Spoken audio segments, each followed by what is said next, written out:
an absurd question. Yeah, I agree, right? Because it's something that you can't fail at. That's why it seems absurd. You think it's absurd because I cannot fail? Obviously, I would fail if I intended to bench press the moon. No, the question was, can you intend to not be able to bench press the moon? The fact that I can't bench press the moon is just a fact of my existence and my being. I don't understand how. Yeah. So what would it mean to use that as evidence? What would it mean to intend the contrary? Right? It's just absurdity. What would it mean to intend to not be just what you are? I mean, that's absurd to do such a thing. What do you mean? But like, it's so you agree with me? Well, what I'm getting at is it's only absurd because of what I am. Can you intend to not be what you are? No, obviously not. That would be that would be breaking the law of identity. So obviously you can't do that. I think you just agreed with me, right? Well, I don't think I agree with your definition of intention, but I do agree that it's absurd to try to do things that are outside of your nature. Well, you did agree with my definition of intention, because my definition of intention is something that you can fail at, right? Well, see, here's the issue. Intention is something that relates to a being that is in time from a particular perspective. It's only a function in a certain paradigm of analysis. I don't even understand what that means. So what I'm getting at is you're operating on a presupposition that intention is that in order for a being to intend to do something, it must have the possibility to fail. If that's your definition of intention, then I would agree that God can't have intentions in that way. I think I can agree with that if that's how you're defining intentions, but that doesn't really, it's kind of a trivial conclusion at that point. Do you think it's a trivial conclusion that God is akin to a causal disposition? You think that's a trivial conclusion? That God is like a lightning bolt? God is like a rock rolling down a hill? You think that you would go to any Christian and tell them that God is like a rock rolling down a hill? Hold on. That's not the conclusion of your argument. It is the conclusion. Look, dude, so you just defined intention. Well, how about we go over it premise by premise and we see what the conclusions are? Well, I mean, I'm reading it right here, and I understood his definition of intention. So look, if you agree, if you accept the idea of intentionality, right? You don't want to say something like an omnipotent being could fail to do X, right? Well, I think you're kind of assuming that you know what I think God is, and I'm not a generic theist. I think generic theism is stupid. Well, fine. You can bite the bullet that God can fail. That's cool too. Well, I didn't bite that bullet. That's what I'm saying. Well, so if you're not biting that bullet, then it's irrelevant. You're king. All right, guys, listen to me. So what you're saying is that your final conclusion is that God cannot have intentions, and by intentions you mean God cannot intend to do anything because he can't fail. That's not the conclusion. The idea is that dude, you have three premises. Do you not know how? There's two premises, one conclusion. Look, just listen to me before you tell me that I'm wrong, right? Because it may be that people in here know a lot more about this than you, right? If you accept, I mean, you laugh now, but just give it 20 minutes, right? If you accept the idea that God is a personal agent, right? Then implicit in that is the idea that he has intention. What it means to be a personal agent, right? A being like us, is that he can fail to do certain things, right? If he can't fail to do certain things, and he doesn't operate at all like we do, right? Well, I mean, I would say the things he cannot fail to say what you just said again. Look, you want to take God to be a personal being, right? Yes, God's in Christianity, sure. God's personal. Yeah. So it's a requirement for being a personal being that God has intentions, right? What would it mean to say that it's a personal being, but it lacks intentions, right? That's how we distinguish, humans from other so things. what's a person? So on your view of reality, what's a person? I'm saying a necessary property of being a person is having intentions. We don't need to outline all of the other necessary and sufficient criteria, right? You take it to be. Well, I think it's relevant to the discussion as to what grounds you're operating on when you talk about a person. Question: do you take it as necessary that a person has intentions? I don't think that our ideas of what a person is Look, are I'm the not same asking thing. if our ideas agree. I'm saying, do you, in your version of a person, take it to be necessary that a person has intentions? Don't worry about my definition. I mean, my idea of a person, in essence, is a body, soul, and nous. Look, I mean, in my theology, that's what a person is. Do they need intentions to be a person? Yes or no? They need to have body, soul, and nous. Does that include something like intentions? I mean, it includes something like intellect and heart. Look, let me describe for you what an intention is. It's a belief, a hope, or a desire. Do you take those things? Do you take humans to need to be able to have those things? Persons to need to be able to have those things? I mean, in my understanding, an intention is moving towards a purpose. I just defined it for you, right? That's a teleology. I mean, that's your definition, though, dude. Like, listen to me. Listen to me. What you just described, moving towards a purpose, is a teleology, right? Now, yes, it's a telos. Yeah, I would agree with it. So for the sake of discussion, you and I are just going to agree on what things mean. We're going to negotiate because number one, we don't care what other people say it to mean, right? Or use it to mean. We only care in the forms of communication as to what I mean and what you mean. And as long as we get clarity on that, we're fine. Well, right? I think you're probably talking to somebody who has a really different view of reality and you don't realize it. Why the fuck would that matter? All we have to do is agree on terms. Because, dude, I'm trying to tell you that at a fundamental level, we have disagreements on fundamental presuppositions. Can you have conversations with people or not? Of course. But, good. Like, I think you're starting at place. Right? Like, for example, you're assuming you know what I think truth means. Like, no, I'm not assuming any of that. Of course you are. Of course you are. Look, in order for us to be able to discuss what's true, we have to know what we mean. Listen, you're losing clarity. Truth. You're just muddying the water. You're just appealing to all these things that we don't know yet about each other, right? I don't know how big your dick is. I don't know what times you take shits during the day. Is that relevant to this conversation? Okay, what do you mean when you say something true? What do you mean? Look, it doesn't matter. I didn't even bring up the fucking word truth yet. Just focus. Are we not talking about what's true or if your argument's sound? Stop fucking talking. You stop talking right now. Just listen. We're gonna scope the conversation, okay? What do you take a person to be, and is it the kind of thing that requires beliefs, hopes, and desires? Would it be a person if it didn't have beliefs, hopes, or desires?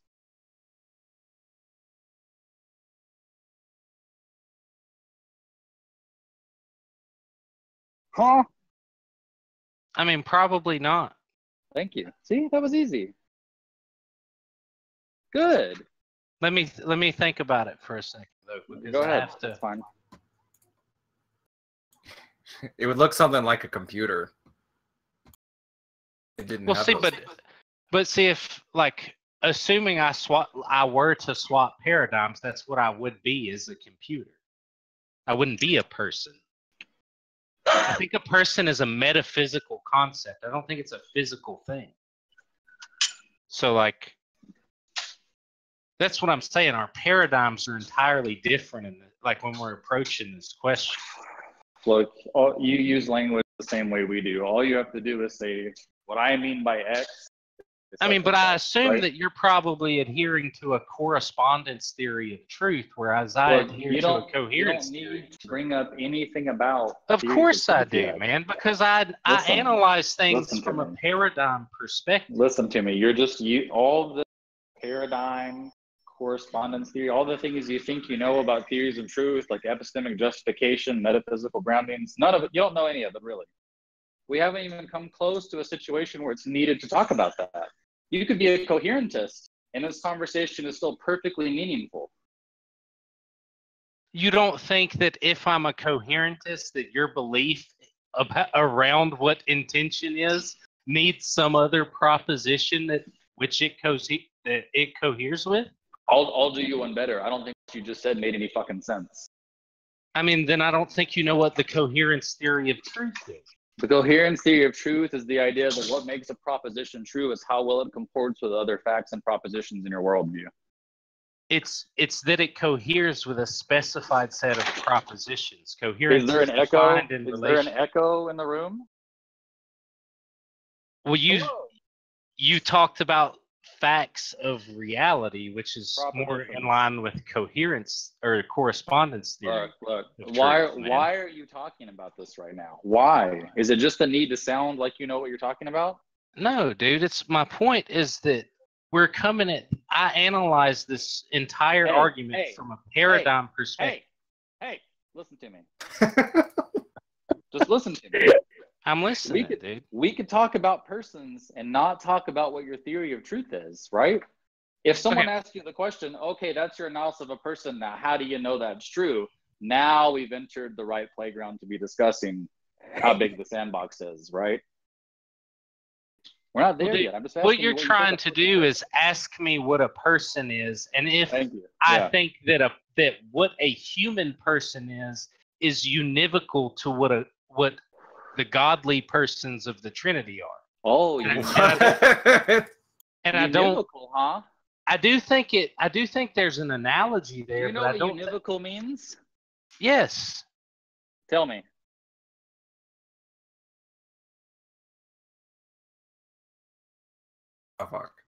Because the way you just used it made zero sense. Now, are you trying to look smart? I thought we were supposed to go easy on this guy. This guy might be a superstar. You guys can take over. I think I'll run him off. Yeah, you're probably gonna run him off.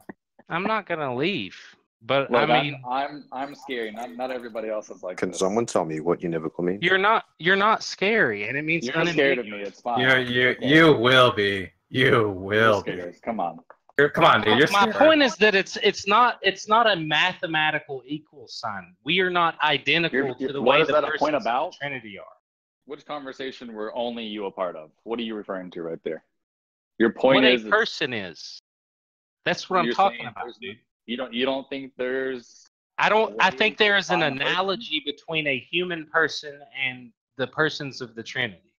But I do not think it is an adequate, perfect representation. Why are you bringing up the Trinity? What are you doing?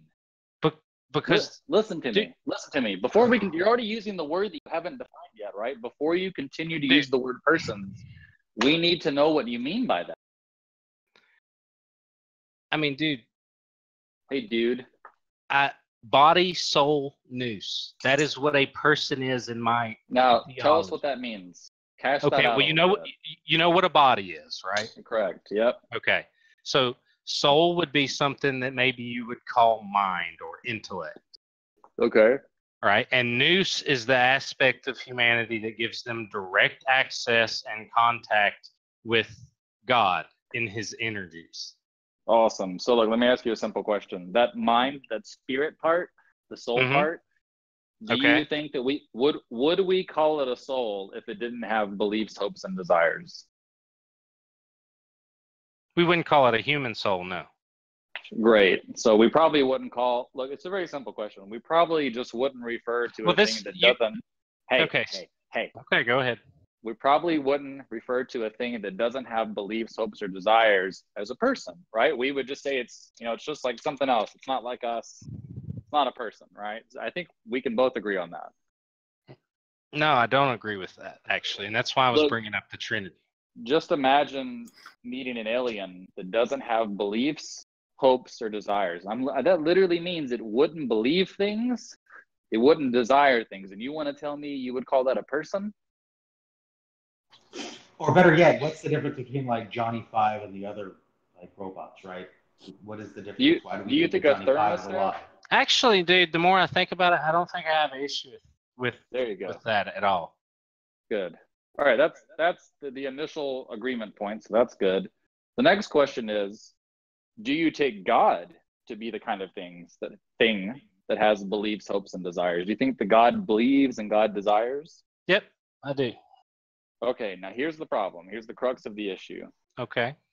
What it means to have intentions, beliefs, hopes, and desires. If you'll notice, all three of those things, beliefs, hopes, and desires, they can all fail to obtain, right? I can have a desire to grab a Pepsi can and I can fail to do that, right? I can have a belief about a thing that's wrong. I can have a desire that's never fulfilled, right? All kinds of, I could have hopes that are never fulfilled, right? All of those things are fundamental to what it means to have an intention. The idea that I can fail to do a thing, right?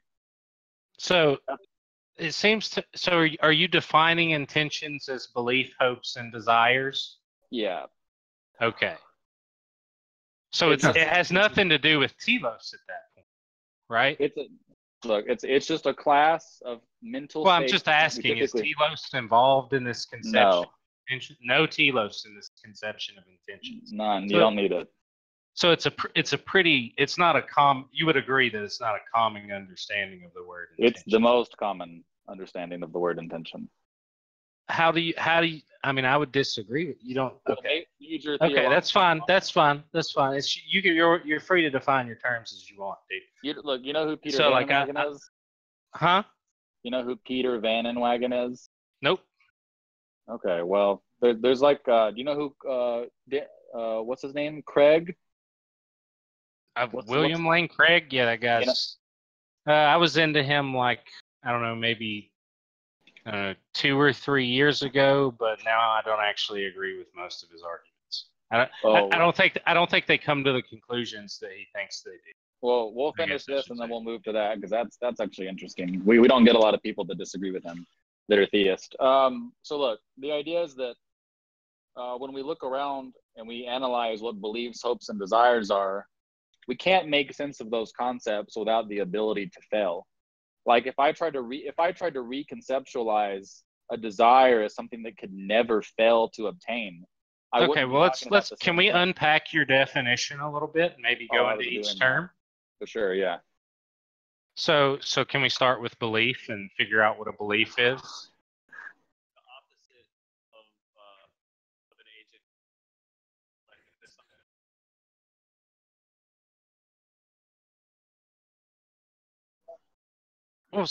Well, so I'm curious. Are you guys not all like? I mean, what are your worldviews? You guys all know that I'm. Wait, what are you doing? You're just asking a totally different topic now. Yeah, I know, but he started to talk, and you guys know a little bit about me. All I'm right, just curious as to just give me like a brief, like. Okay. Like every time you hear a sound, you can't run off. Yeah, I know, but I was just trying to have a. I mean, there's other people in here. I was just. I mean, I came in. I told you guys I'm Eastern Orthodox Christian. Like you guys know where I'm coming from. So I don't want to derail from me and him unpacking that definition. The guy just spoke, and I was just having a conversation with him. I apologize if that's not how it works here. It's fine. A lot of people do that. I don't like it, but a lot of people do it. Look, I take a belief to be something like a statement, a proposition that we hold to be true or false. Okay, so I can go with that. No Sure. problem with that. And desire is like a desire can be construed as some goal that we have, and we want to move whatever the current state we're in to achieving that goal. So we want it to like if I have a desire to drink water, I'm going to act in accord with whatever actions are going to allow me to obtain water, right? That's just what it means to have a desire. It's kind of a hard thing to define. Would you agree that there are two different types of actions? So there's the type of action in which, maybe you want to build a house. It's a means to an end. And then there's also the type of action which Aristotle... Are you a Thomist? No, I'm not. I'm not. Well, the Aristotelian action thing isn't going to come up yet because we're not talking about the causation side of things yet. Well, so I mean, you don't think action is involved in what you just said about desire there? Is it as Sure. when one desires, it's talking about the particular type of action which one wants to take a means to a particular end. Which Sure. Just remember that we're trying to define intentions now. I take it that we both think Yeah. that agents can act, right? We both agree on that already. yeah, but I wouldn't agree that all worldviews allow for agents.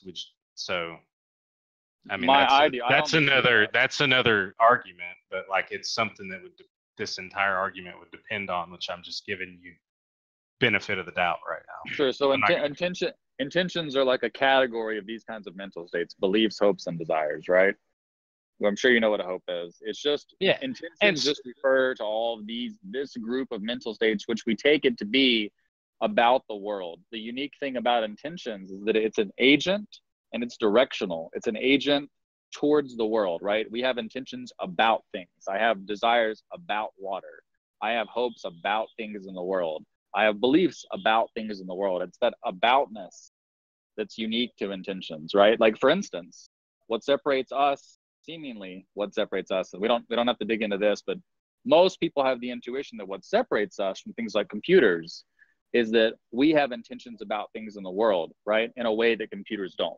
So we don't merely represent things and have some syntax that we operate on. We seem to have these broad swath of mental states that refer to things in the world in a unique way, right? But Well, I mean, I agree with that on my own paradigm. I don't think I would if I wasn't on this paradigm. If I was to be a materialist or a determinist, I don't think I would agree with that. I'm not some kind of like hardcore materialist or physicalist, but so going forward, the idea is that all three of those things I just mentioned, when you analyze them, all three of them have the possibility of failure. Not one of them has any kind of entailment that says these are always going to obtain, right? Like the way we talk about desires doesn't include the idea that every desire will be obtained. We take it that desires can actually fail. Like you can want to drink water and you can fail to do so. Like a bus could get in your way, you could break your leg. There's any number of things that could happen, right? Right. Sure, So but like, go ahead. So, like, I mean, some of the thoughts that are just coming to my head is that, I mean, so omniscience is normally defined in relation to propositional knowledge. If a belief is a proposition that we hold to be true or false, an omniscient being would only hold beliefs that are true. Yeah, look, I can do that too. Elephant, kazoo, ping pong. I don't understand why you're pretending that was word salad, because it wasn't. It's all irrelevant. All of those words have a very specific meaning. What was word salad about it? I didn't say word salad. You're the only one that said that word. I mean, you just started saying random words. That's word salad. No. I agree that the words are meaningful. I just think that they're irrelevant. Well, how are they irrelevant if what you're defining intention is belief, desires, and hopes? And we can talk about, in a coherent way, we can talk about omniscience as holding only true beliefs, which we just defined as propositions that are true. Right? We weren't talking about omniscience, though. Is your argument not... Okay, go ahead. I mean, your argument ultimately goes around to God cannot have intentions, which God can have beliefs. They're just always true. Well, look, we want to get there first, right? So the idea is that all of these things can fail, right? All of them. From a human perspective, yes. Sure. That's not going to help you, though. So, like, here's the idea. Well, I mean, this is the thing. You don't understand my theology. Let's move forward, right? Do you not want to understand where I'm coming from? We're going to get there, right? By how you respond to the argument, right? So, like, here's the idea. If they can all fail, in what way does God have these types of things? In what way could God have these intentions? If God doesn't have beliefs, desires, and hopes in the same way that we have beliefs, desires, and hopes, but He does. Great. I was hoping. No. Look. Wait. It's not an unambiguous connection there. It's an analogy. Just listen. Good. So, in order for an analogy to be successful, what an analogy does is it shows the properties that two seemingly disparate things have in common, right? That's what it means to be analogous. It can also mean a correspondence or partial similarity. That's what it means to have a property in common. Yes. Right? So now here's the question. If you're going to say that God has something analogous to intentions, What property do they have in common with the intentions that I just described? Well, okay, so first let me get this out of the way. I don't think in my theology, God in his essence or his nature is not knowable. Okay, so then how can you have an analogy for something that literally isn't knowable? How can you relate a common property? Because God is personal and there is the Trinity, and this is Now what wait I'm a getting moment. at. There, Wait a minute. You haven't answered my question. If you can't name the property that God has in common with I'm our trying to intentions, explain it to you. You have to understand that you're talking to somebody who's operating on 2,000 years of theology. So there's a Awesome. big paradigm behind my beliefs. I can't Just remember give that you have to answer a specific question, though. Specifically, what property do our intentions have in common with God's intentions, which you're saying are analogous? And Okay, what do so they share? have you heard of the phrase apophatic theology before? No. It means that we think we know God by talking about things that he's not. Sure. So for example, the way that you and I can have beliefs that can fail to be accurate, God cannot have beliefs that fail to be accurate. That's what Awesome. omniscience is. Well, you've already skipped a step, right? I want you to ask yourself every time you're about to say something, is it answering the question? So like, what is the property that the beliefs, hopes, and desires that God has have in common with our kinds of intentions? What makes them analogous? What stops me from saying that's a totally different thing that God has? You want to show me what he has in common with us as far as intentions. Otherwise, I can just say something like, no, you're wrong. It's not analogous, right? What would you say to prevent me from making that assertion? Well, I mean, so a belief as we defined it is merely just a proposition that one holds to be true. Yeah. If God is a personal being, Sorry. Look, to be a personal being, he would have to have all three, right? Not just beliefs. Okay, but we have to take them one at a time, dude. Sure, right? I'll grant you beliefs. I'll actually grant you beliefs. Okay. So you'll grant that God can have beliefs. Yep. Okay, so But now Justin, that's what we're arguing against. No. I don't think it's necessary. I think I think desire is going to be a stronger example. You think, okay. So again, I'm going to use apophatic theology there and say, in the way that our desires will not come into fruition, God's will. Now, see, you think you probably know a little bit about what I believe about the afterlife, but I would. Well, you skipped a step. You skipped a gigantic step, right? Which is what? I want you to tell me what his intentions have in common with our intentions. You never addressed that question. In order for them to be analogous, they have to share some property. They share every property except for your position that they cannot fail. God's doesn't fail. Ours do. Wait a second. Now the question. You can have hold on. Can you have a belief, a desire, and a hope that cannot fail? It doesn't fail. We've got to pause now because you've done something. You've made a misstep. Right now, I explained earlier that it wouldn't make sense to talk about beliefs, hopes, and desires if they were incapable of failing or being wrong, right? Those would just no longer be beliefs, hopes, or desires, right? How would the fact that my desire will come into fruition? You're equivocating. You're equivocating, right? Because when I say desire, I'm talking about something that has a built-in notion of failing. Right? When you talk about desire, I don't think that's true, though, dude. Sure, I don't think it's true for all things. Listen to me. So explain to me. Do you think that's a universal truth? Yeah, I do. Yes, I think that it means to be desire. You think anything that has a desire? Look, I'm going to ask you the question again. When I say desire, I'm talking about the kind of thing that can fail. If you analyze it conceptually, it has the possibility of failure. When you say desire, you're talking about something else, something that doesn't have the possibility of failure, right? So you can't use the term desire because you're just equivocating on what I said. What do you mean by desire? Show me what it means to have a desire that can't fail. Well, I mean, dude, when I say desire, all I mean is a wanting for something to come into being. That's all I mean by it. I don't have this notion of cannot fail. I'm willing to let you Wait a define moment. your terms in order to have a conversation with you. Well, no, you do have that notion because you said what God has is like a desire, except Yes, it but can't ever fail, right? But that's not a desire. You've negated a constitutive part of It's- what I take a desire to be. okay, so we have a disagreement of definitions. No, but like, here's the thing. That's fine if we do. So just to make it clear, I'm saying that failure is a necessary. You're saying you're cutting out.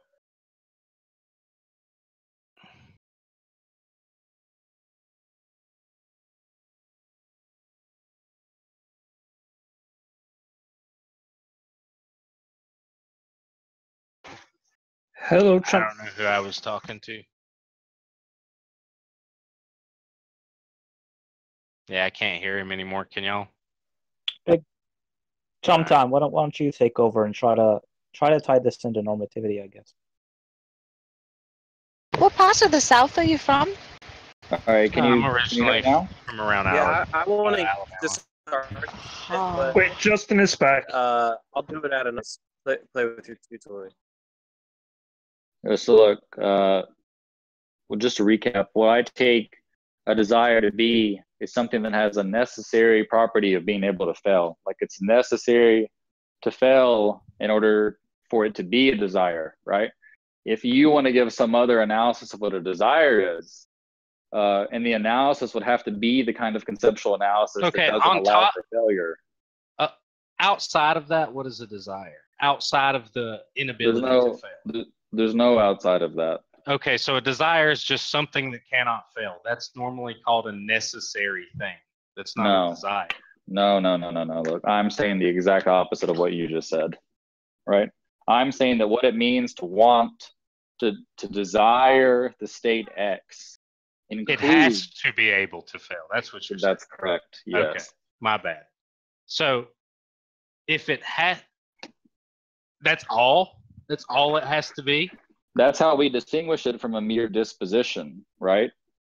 So what a disposition is X, state X goes to state Y. There's no desiring involved, right?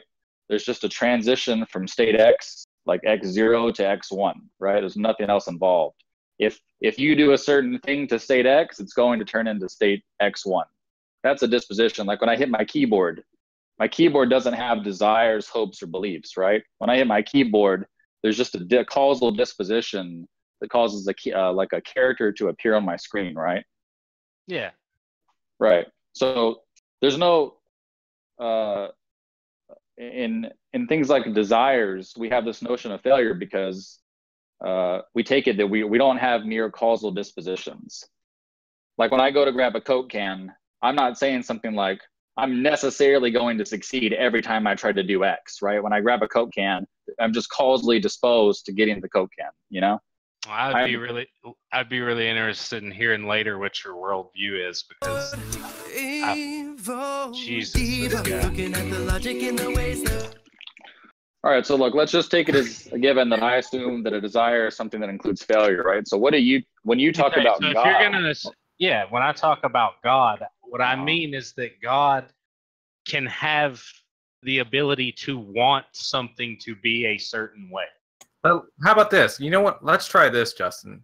How about you just try to present a counterexample? Yeah, go for it. What we're asking for, Perry? So you could give me an example of God desiring something. No. You could just do it.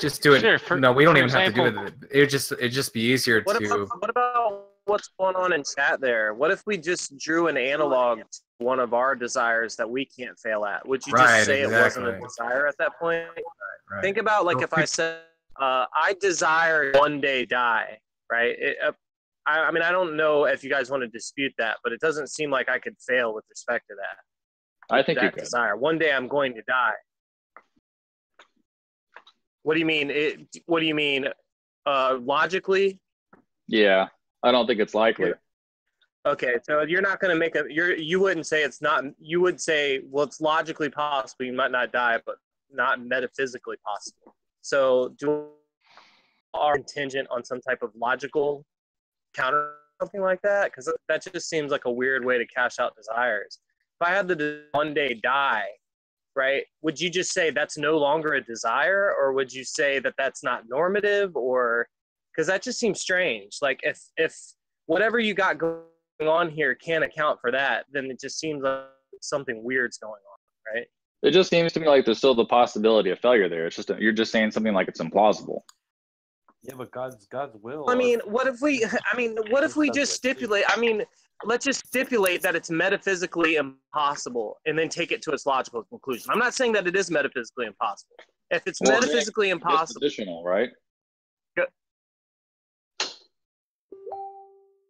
No, but I mean, no. I think of dispositions as some type of causal mechanistic thing. But if I mean, you don't think that I could have a desire to want to get laid and then have the same type of thing like I desire to one day die? Like you've heard people say, like, I don't want to live forever. You know, I hear atheists say that all the time. And so it would just be weird for you to say, no, that's just a disposition, when it just has all the same features of desire. What would I be calling a disposition here? Go ahead. What would I be calling a disposition? What did you say would be a disposition? I must have misheard you. I thought you said so. Desire to one day die would merely be a disposition. That seems strange. That seems even more kooky. That would be strange. That's the opposite of what I think. Okay, then I misheard you. But honestly, let's just talk about this another time, and you can run through this guy or whatever. Do you understand what Shamos is saying, new guy? Yeah, I hear what he's saying. But you before that, you asked me to give you an example of something that God desires. Well, God desires all men to be. No, I don't want that. No, I didn't. What I want to know is, I want to know what you mean when you say God desires something. I mean, he wants something. Right, but look, here's the thing. I have to finish these sentences. I want to know what you mean by that. If the kind of wanting you're referring to can't fail to be satisfied. And I think is it necessary that it can't fail? I think Tom had a quicker way. It is for his definition of desire. Yeah, it's really easy. All you have to do if you challenge this idea is that you just provide an example of you intending to do something that you can't fail at. How does that challenge the notion? Well, he's saying that. Well, I mean, but see, my God does have desires, dude. That's why I stopped and said, yeah, I don't have an issue with your definition of intention. Think about it like this. I don't think it's a normal definition of intention by any means, but. Wait, did you just say normative? I don't think your definition of intention is normal. Oh, yeah. Okay. I don't think it's common. I think most people have a notion of telos attached to the word intention, and I do think that God is the ultimate reason for telos in the universe. So, all right. Well, look, just think about it like this. We're not trying to get at what your God has yet or whatever. None of that shit. There's no big burden on you right now. All you're trying to do is we want to know what it means conceptually to have a desire that can't fail to obtain, and we want to know in what way that's different than a mere disposition. So just tell us how to distinguish God's desire from a disposition. I think that's the clearest way forward.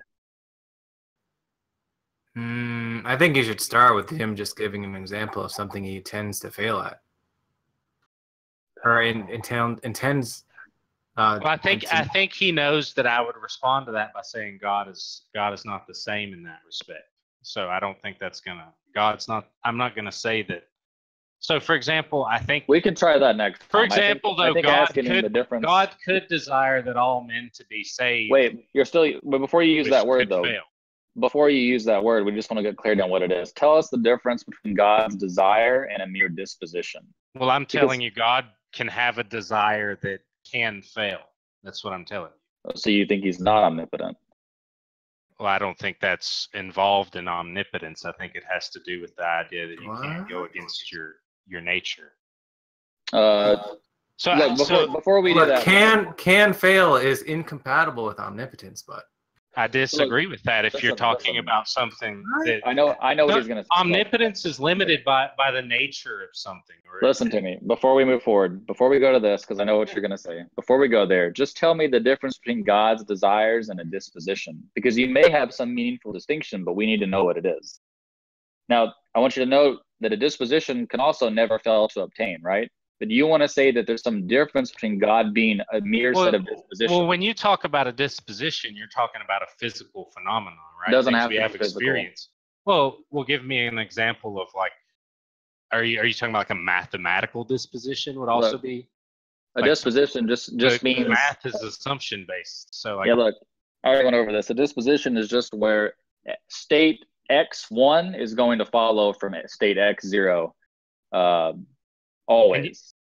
Can you give me an example of something like that? That's lightning striking. Is that not dependent and on contingent factors of this reality? Does that matter? It's still a disposition. Of course it does. You said that a disposition always follows. That's a universal. It doesn't have to always follow if the rules of the material reality change. Saying is very. How about this? What he's saying is that when he says disposition, he really means causal disposition. You can think of it like a at which point it seems to me that he's talking about physical phenomenon, unless he has something metaphysical. It doesn't have to be physical phenomenon. That's just. Well, I'm trying to figure out what he's talking about. Like, look, your people are trying to explain to you, but here's an example. Let's take the spiritual world that existed before the physical world, like the thing you believe in, that God existed outside of the world, right? And let's say that an example of a causal disposition there is that every time God commands something, that command comes true every single time, right? I could say that that's a disposition because every time God does X, Y follows, right? Okay.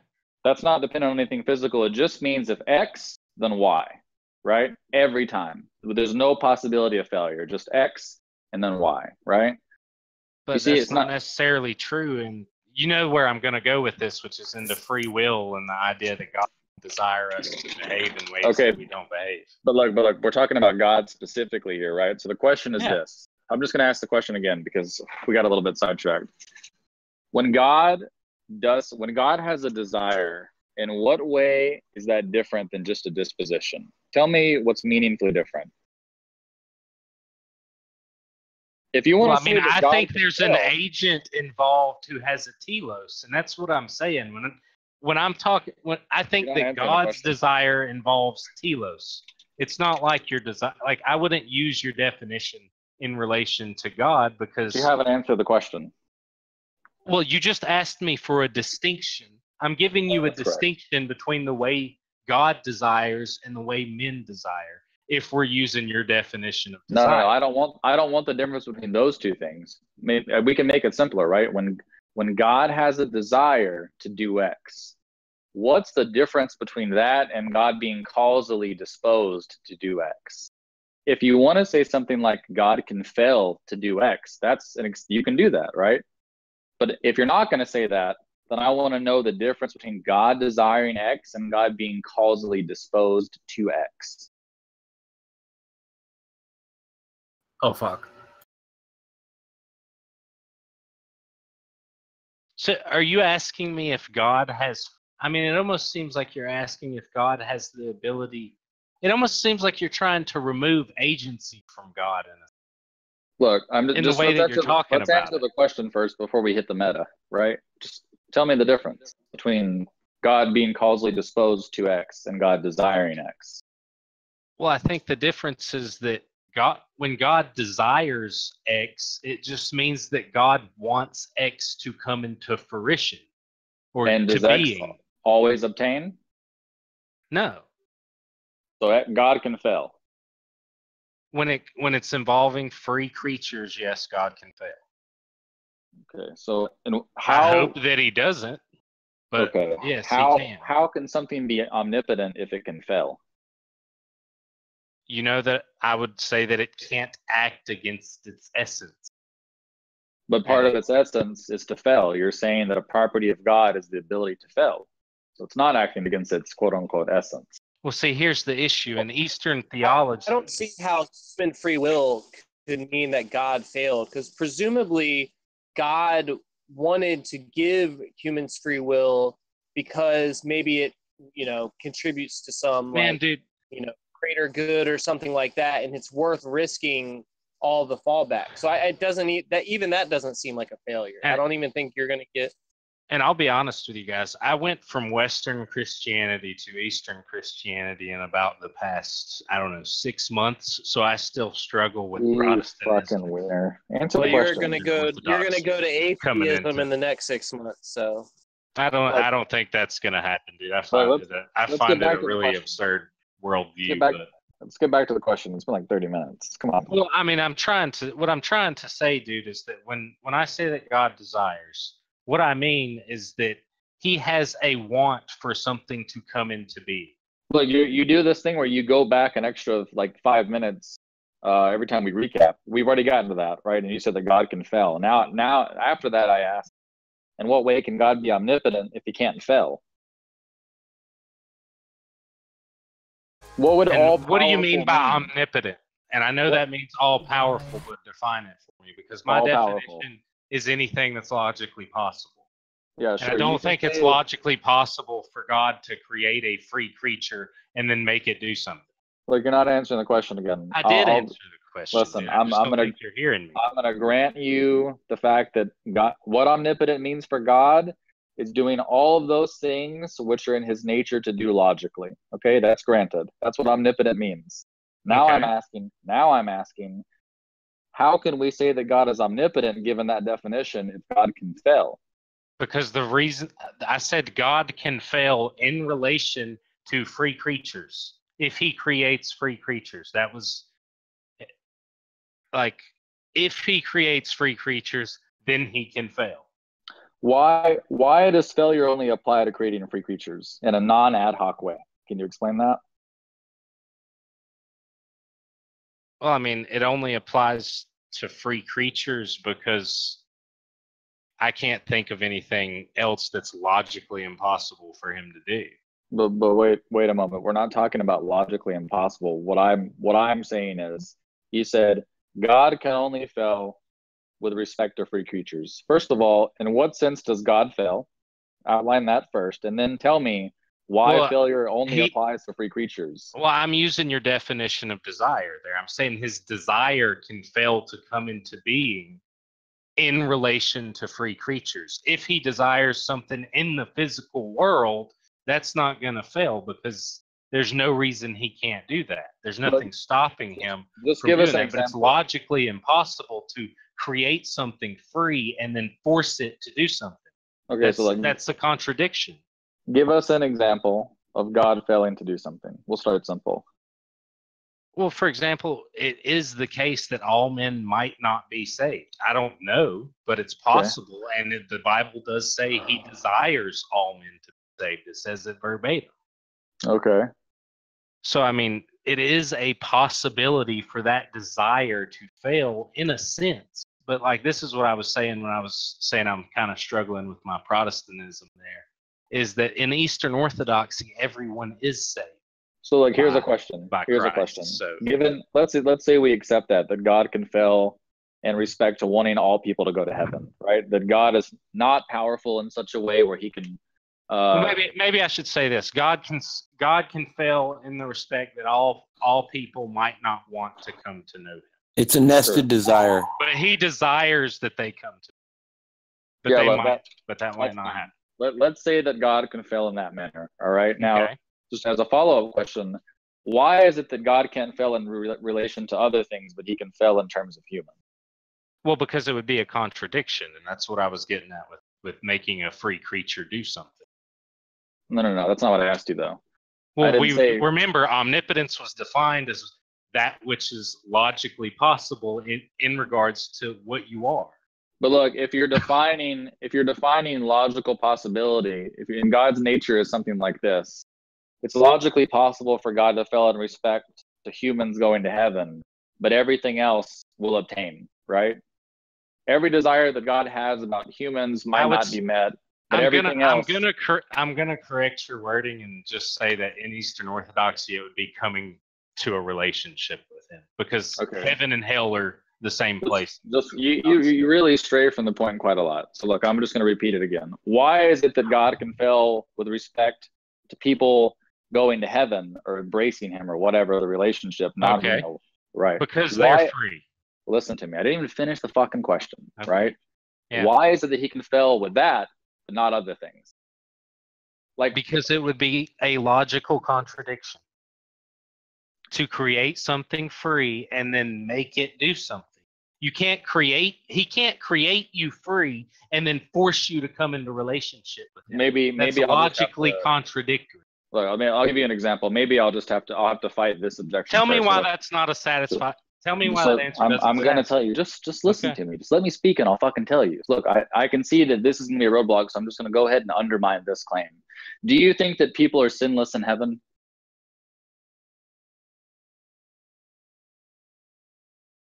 Oh fuck.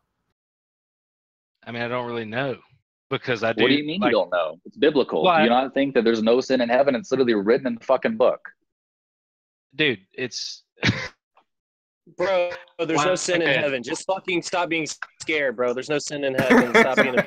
It's not that I think that. I just told you that heaven and hell are the same place in Eastern Orthodoxy. So I don't know how to answer the question. I don't know. I don't know how to answer the question right now. Are there what? You think there's possibly sin in heaven? I think there are possibly sinners in heaven, yes. No. Sinners as in could people you that have commit a sinned. sin? Could you commit a sin in heaven? I mean, if I was a sinner in heaven, could I rape a baby in heaven if I really wanted to? Could I rape a baby in heaven? No. You guys have to understand that in Eastern Orthodoxy, the way that heaven Eastern Orthodoxy doesn't affirm that. You don't have the right conception of heaven and hell, dude. That's not my theology. Listen to me. No, Eastern Orthodoxy doesn't confirm the idea that you can sin in heaven. I know for a fact it doesn't.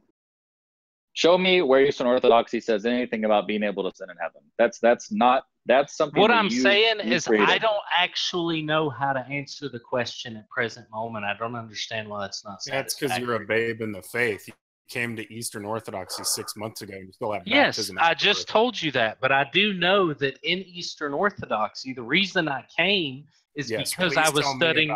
We can do this another way. Here, look. Okay. Why don't you just answer the questions directly? Pause on this. We can do this another way. I'll just ask it in a conceptual way. Do you think it's possible for God to create a world where people always make free choices, but every free choice they make happens to be one where there's no sin? Do you think that God is powerful in such a way to have that possibility obtain? As in, everyone makes free decisions. God creates them in such a way. He creates the world in such a way. He creates their brains in such a way to where they're always going to engage in their own free will. It just happens to be the case that they'll never sin. Do you think God could create a world like that? Now, I want to point out that if you say it's impossible, I think that's impossible. You have to show a logical contradiction in what I'm saying. That's what it means for a thing to be impossible. So if you want to say no, that's not possible, you have to show me the contradiction. Well, it seems like, the contradiction is in the fact that when you say that God creates them free, but then they act a certain way, and their brains are all their free choices. It almost puts a kind of determinism to person. No. Look, I've stipulated that out. I'm saying they all act freely. It just happens to be the case. It's just mere happenstance that they none of them sinned. They all die sinless, but they acted free the whole time. What's the contradiction? It's not a contradiction.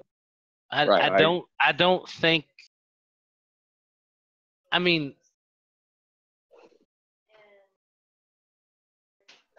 what's your point with that? Look, we don't worry about that yet. Just tell me, is there a contradiction in that idea? Is there a contradiction in the idea that creatures just happen to be good all the time? Yeah. I don't fucking know. I mean, do you see a contradiction? I don't. Not at face value, but I don't know. Okay, cool. So, so going back to the original discussion, right? When we talk about, you said that God could fail in respect to human beings, right? What evidence do we have that God failed? You can't point to sin now because we've already agreed that God could have created a world in such a way where people didn't sin, but they still had free will, right? So sin wouldn't be an observation that would generate the idea that God had failed.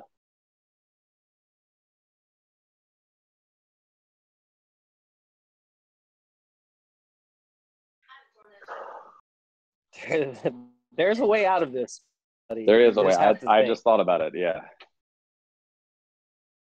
I'm actually not posing this as strongly as someone else could, though.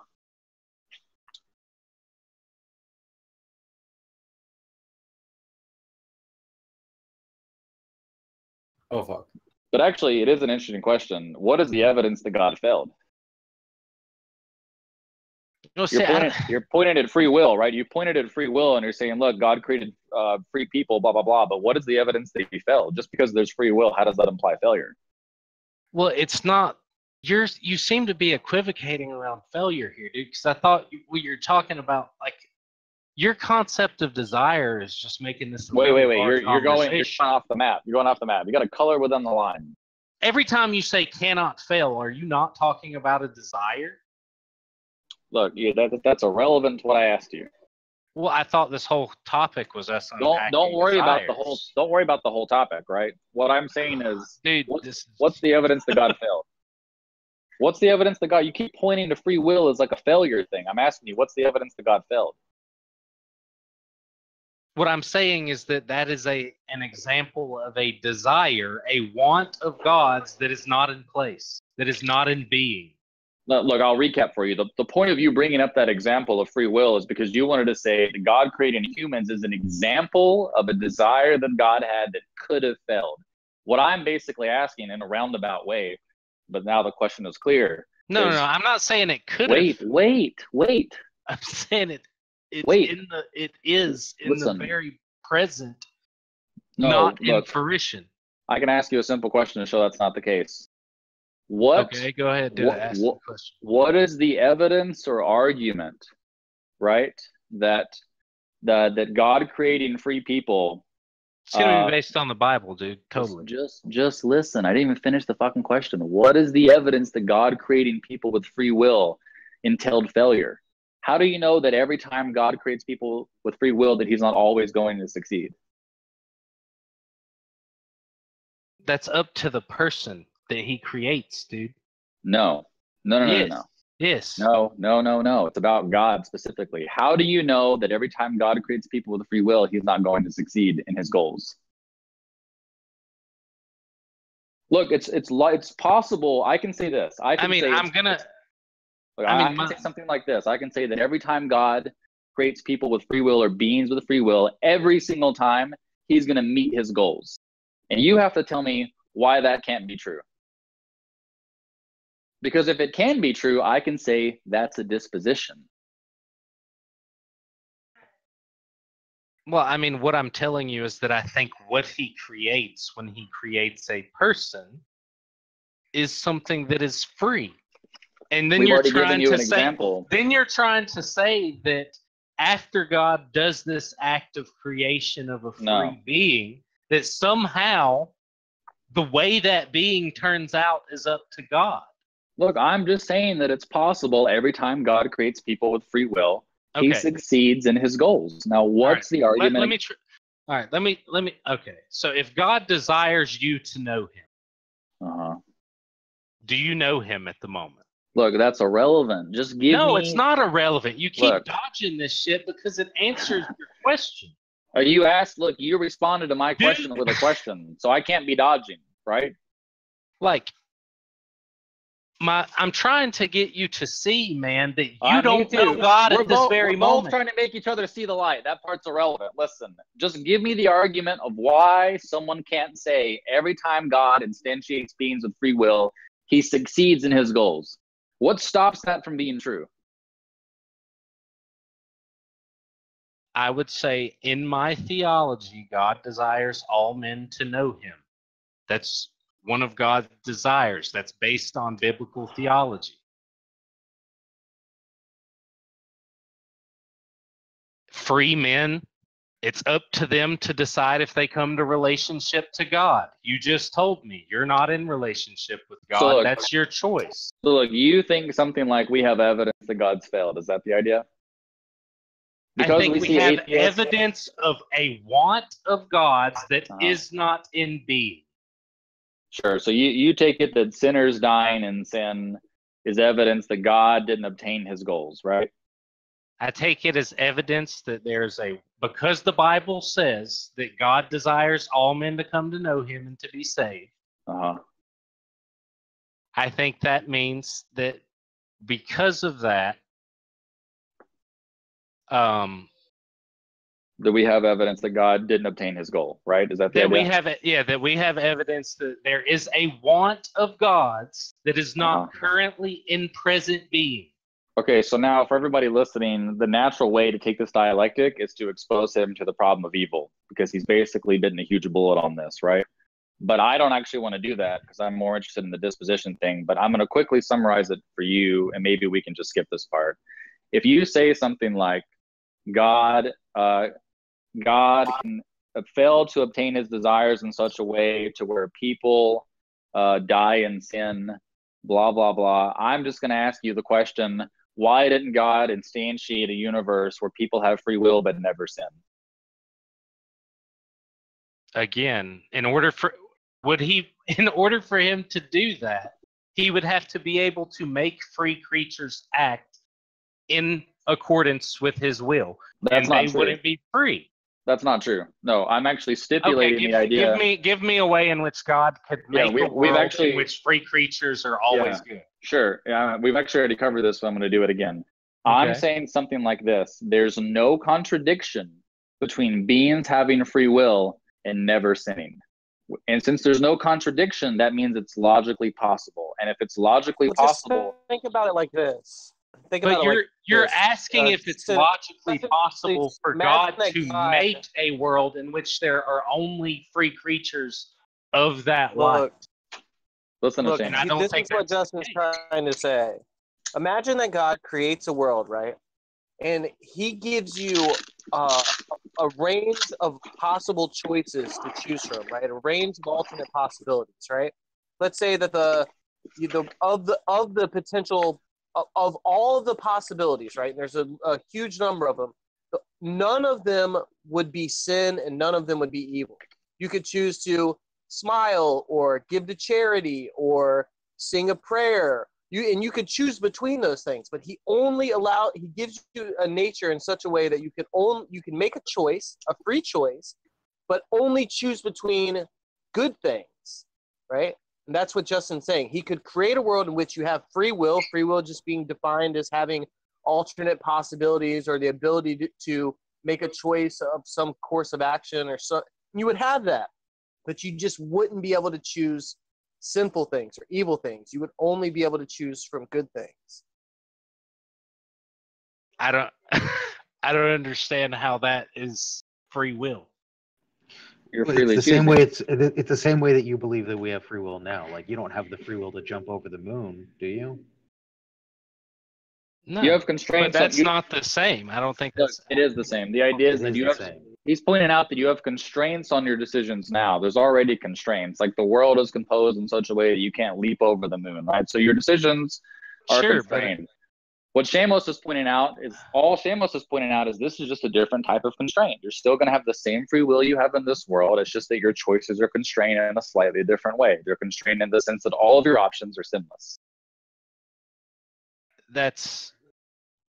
Presumably there are things right now in this very world that you live in, right, that are very, very evil states of affairs that you couldn't actualize, right?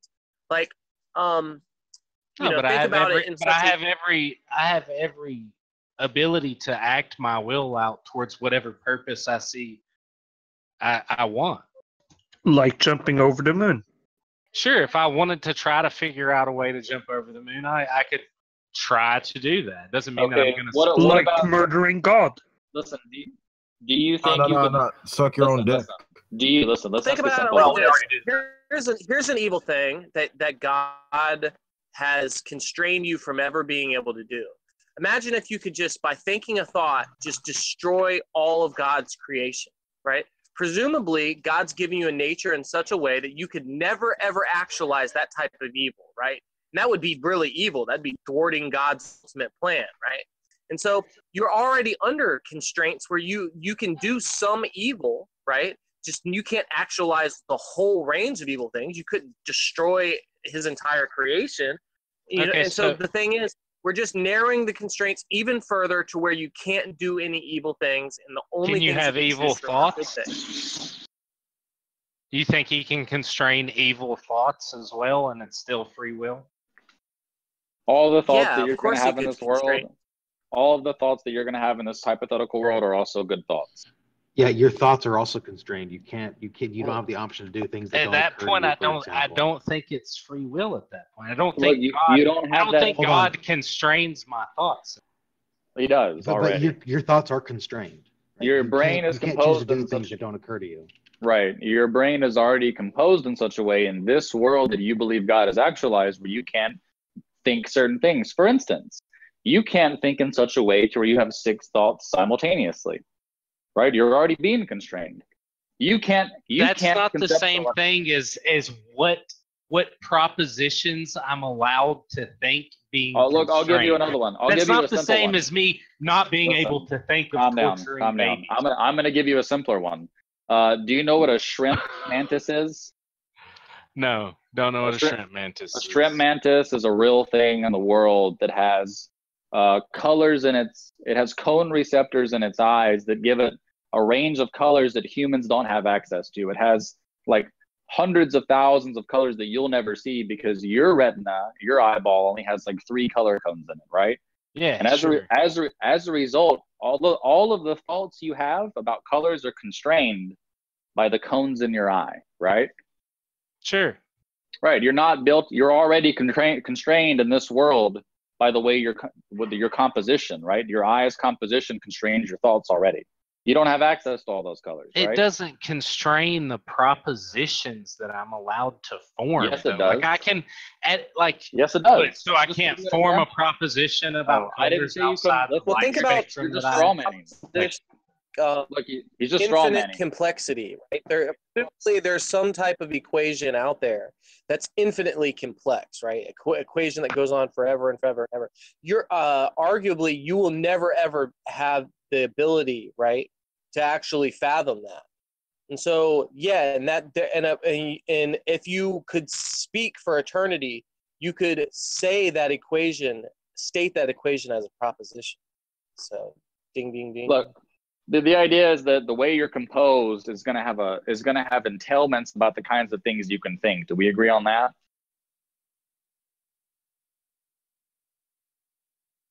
It's a very simple idea. The idea is that because you're built a certain way, because your brain is configured in a certain way, that it's going to constrain the kinds of things you can think about, right?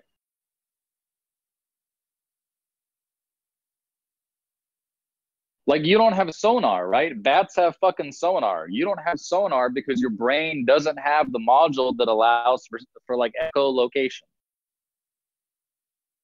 You'll never be able to have thoughts about what it's like to use sonar. Or what it's like to be a bat. Right. You'll never be able to think about that kind of shit. You'll I never be able identify as a bat.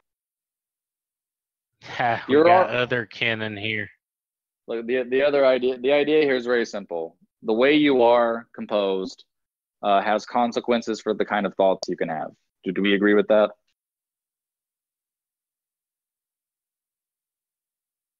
I mean, y'all are trying to relate physical reality Answer to the moral fucking reality. answer the fucking question. I think your comparisons are bullshit. Dude. Answer That's the question. Answer the question. When it comes to physical realities, no. Moral realities, in order to be you free, didn't answer you have the to be able to question. choose both. You didn't answer the question. Is there a difference between a You didn't physical answer the reality question. and a moral reality? Hey, That's hey, a fair distinction hey, to draw. hey. You don't want to hear it. You didn't It's a answer the fair question. distinction to draw. You didn't answer the question, though, did you? I don't give a fuck did. about your distinction. No, well, you didn't answer the question. I asked you a very simple question. Does the way you're composed physically have consequences for what kinds of things you can think? In the physical realm, yes. In the metaphysical moral realm, no. Can you go ahead and think in the metaphysical realm for me real quick? Yes, thoughts are metaphysical. Oh, propositions are metaphysical. So then wait, you just contradicted yourself, right? Why would your thoughts be constrained by the physical if they're just if they're metaphysical in nature, right? Oh, fuck. What? Look, you said something like thoughts are metaphysical, right? Now, because thoughts are propositions. Yeah, propositions. Listen to me. No, look, that's not what metaphysical means. You just mean they're abstract things or they're conceptual. That's not metaphysical, but just listen. Is the idea this? Are you saying something like, it doesn't matter how I'm physically composed, I can have any thought, that my physical composition has no bearing on my thoughts? Is that what you're affirming? No, I'm not saying that. No. Good. Then you're affirming the opposite then, right? No, I'm not. No. So wait a second. Now you're contradicting yourself, right? No, I'm not. I'm not. You're gonna trying to tell me what I'm saying, and that's not. I'm gonna. Are you gonna let me tell you what I'm saying? No, I'm gonna tell you what you're saying. I'm gonna tell you. I'm in charge of that now. Good. Okay. Yeah, you do your thing, man. You said I'm not affirming the idea. I'm not affirming the idea that my thoughts have nothing to do with my physical composition. You said I'm not affirming that, right? Which means you are affirming. You made a universal statement. You said any. Oh my God. That's why I drawed the distinction. You're just being dishonest now. No, I'm not, dude. You made a universal statement. No, I'm not. Look, you affirmed the proposition that my thoughts are restricted by my physical composition. You affirmed that idea. In a physical reality, yes. In a moral reality, no. Look, I'm going to repeat the question again, and I want you to tell me which part you're unclear about. Your example about sonar, I agree with. Look, you're not listening though. No, it's not fair. You're being dishonest, right? Stay on subject. I don't think I'm being dishonest. I think you're being dishonest. Look, I'm going to ask you a straightforward question. Faulty comparisons all over the place. Sure, I'm just stop talking for a minute, right? Just listen. Do you think your thoughts are constrained by your physical composition? Not all of my thoughts, no. Okay, it's not a universal. Listen to me. Give me an example of a thought that isn't constrained by your physical composition. It's you ought not torture babies. Okay, now you're saying that anything with any physical composition could have that thought. Sure. Do dogs have it?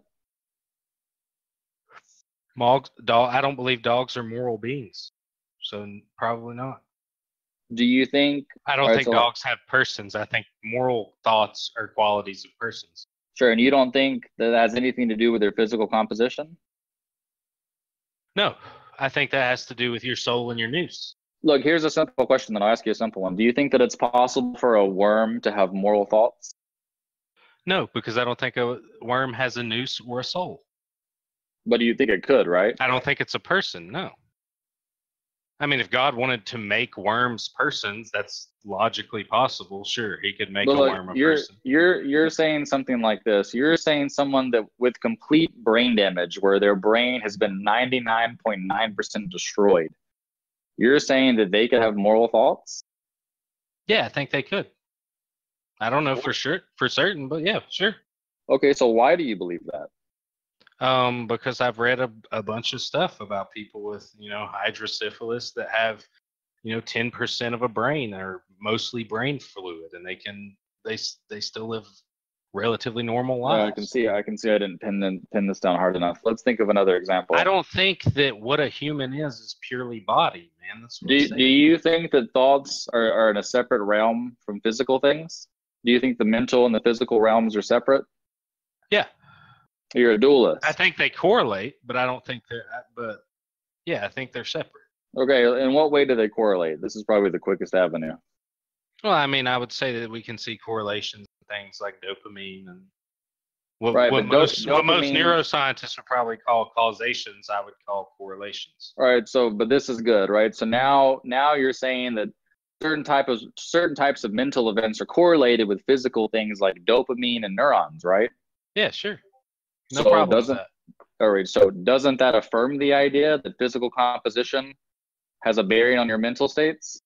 No, because I don't think that the physical state controls the mental state. I can ask this in a better way. There's a simple way. Do you think that my mental states are altered if I remove all the dopamine from my brain? I think you might have tendencies towards other things, but I don't think that it's something. Do you think that my thoughts are altered if I cut off half of my brain? I mean, yeah, probably so. Do you think my thoughts are altered if I remove my amygdala? I mean, yeah, probably so.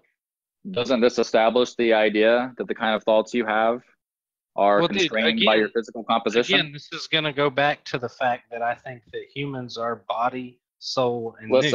Look, we were just making progress. Your body affects listen the to soul me. We were just making progress. Listen, we were just making progress. You just agreed that like eliminating regions of the brain has a bearing on your mental content, right? Isn't that the exact same thing as saying that your physical composition constrains the kind of thoughts you have?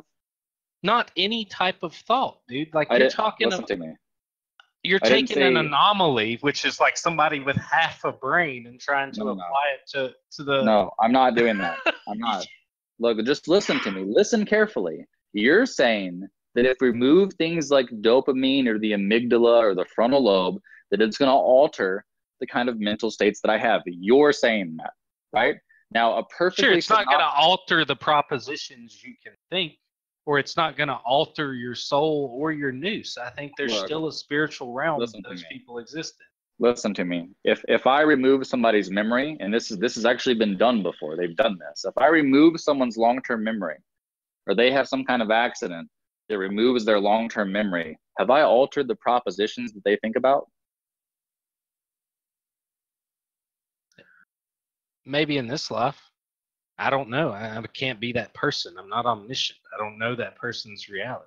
You don't need to be omniscient from our perspective. Yeah. Look, you don't need to be omniscient, and you don't need to talk about this life, because it doesn't matter what life that I ask this question in. Assume that I ask this question in every life, right? If I remove their long-term memory, and this does happen, does it alter the propositions that person thinks about? Well, dude, again, you're talking about an imperfect human being. Yes, I think it's going to have an effect on their intellect or their soul. Right. For certain. That's an example of someone's physical composition. That's an example of someone's physical composition does not control the thought. I don't believe that. Look, that's not what you were asked. We're just showing the idea that physical composition has a bearing on mental content. It can, yes, because you are body, soul, and nous in my worldview. So good. Yes, if it gets damaged, it can. We're good. We've made progress, right? We've made progress. But physical composition does have a bearing on mental content. But you're going to try to take that and move it into a universal, and I don't think that works. Look, it's very simple. You affirm a universal. You affirm the universal that physical facts are correlated with mental events, right? No, I don't know that for certain. That's you just said you were a dualist. Dude. You just said you were a dualist earlier. I don't know that for certain at all. So it's just my. Okay. That's just. I mean, there's no way for me to prove that soul and body correlate. Let me ask a simpler question. I'll ask it in a simpler way. Do you think you could have the exact same mental states as a bat? No. Why? Not unless I was a bat. Why? Because I don't experience those realities. Why? Why can't you have the same thoughts as a bat? Because I'm not a bat. What do you mean by you're not a bat? You mean physically? I mean physically and metaphysically. I'm an instance of human nature, look, not an instance of bat nature. Now you've got a problem, though, right? Because what you just appealed to is the physical differences. Well, presumably, if you were among animals, I think that works. Presumably, if you were composed just like a bat was, you would have thoughts like a bat, right? In animals, I think that works. I don't think animals are persons. Hey, answer the question. If you were composed like a bat physically, would you have bat-like thoughts? I wouldn't be me. That's fantastic. I agree with you, right? Okay. Right, but you agree with me that if you were composed, it's logically listen to impossible. me, you're not for me answering to the be right a bat. question. You're not answering the right question, right? Do you think if you were composed like a bat, that you would have thoughts like a bat? It's an absurd question. I can't be a bat. Look, no one's asking you if you're going to turn into a bat, blah, blah, blah, right? But No, when you I just asked me if I was a bat. That's an absurd question. Sure, let's I'm not make it. even gonna Let's make it. answer an absurd That's question. fine. I don't care. That's fine. Let's ask a simpler question. Why can't you have thoughts like a bat? Because I don't have bat nature. I'm not And a what bat. is- Bats don't what have is- souls. What is bat nature? Tell me, cash out what bat nature refers to. I would go with their physical characteristics. Okay, but I so don't think that's true of humans. You just agreed I don't with me, think though. that's true of humans. Why wouldn't it be true for humans? Because I think in our experience, we can tell that humans are also persons. Look, that's irrelevant.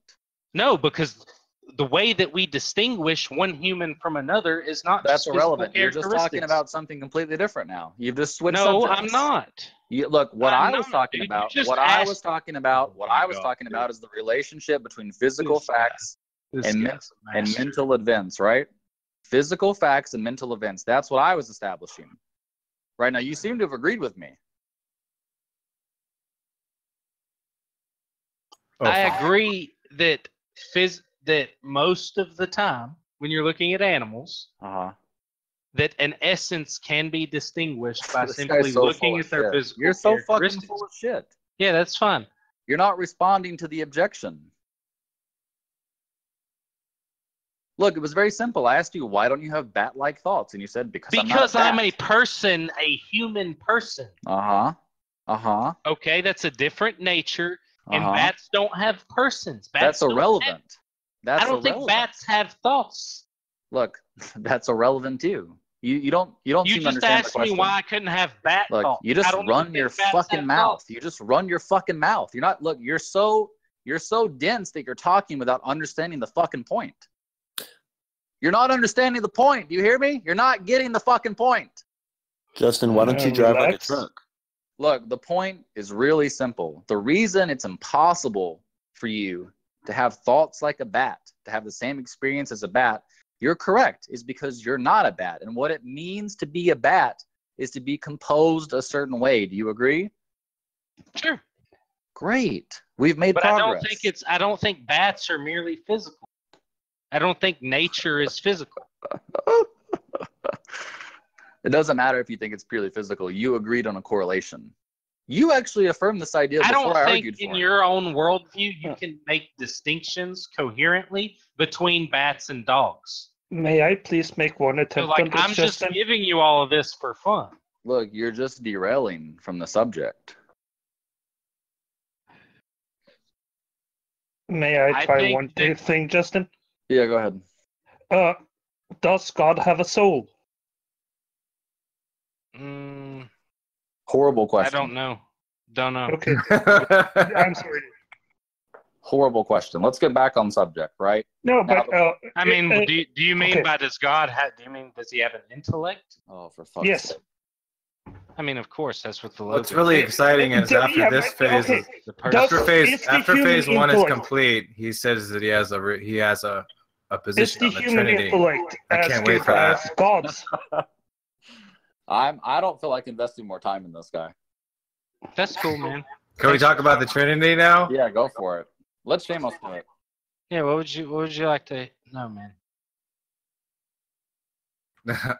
So do you think that the concept of the Trinity is coherent? Yeah, man. I don't What is draw your- I don't draw the dialectic between the one and the many. What is So- your concept of the Trinity?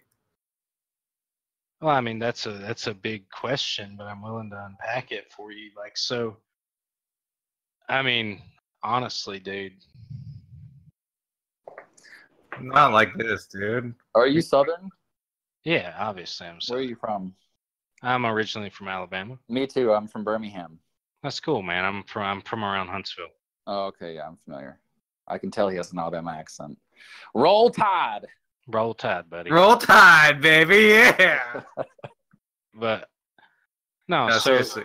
so basically, dude, in Eastern Orthodoxy, there's a distinction between persons, the persons of God, and the nature of God. And so when we talk about the nature of God, we're talking about the unity, and when we talk about the persons, we're talking about the differentiation in God.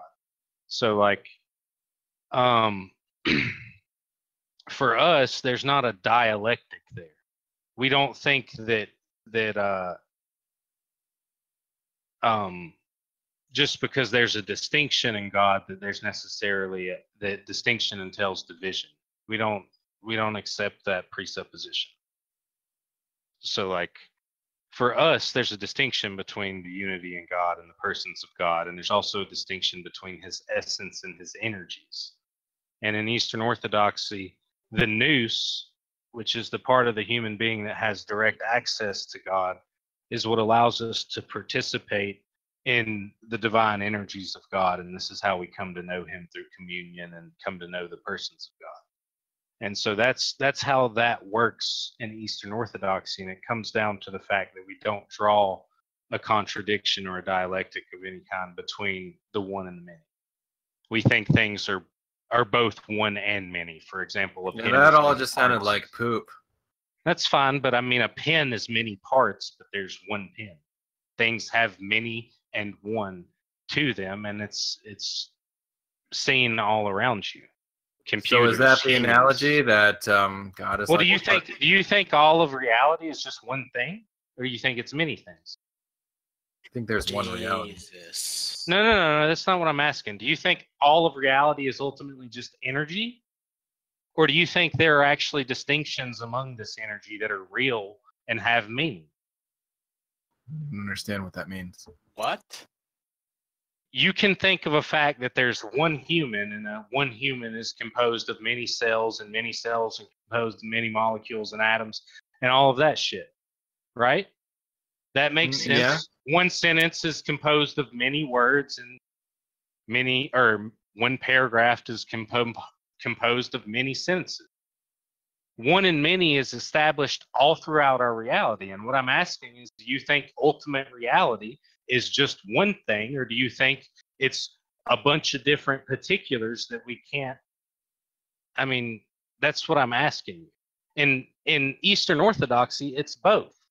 There is both a unity to me as a human, and there's many parts to me.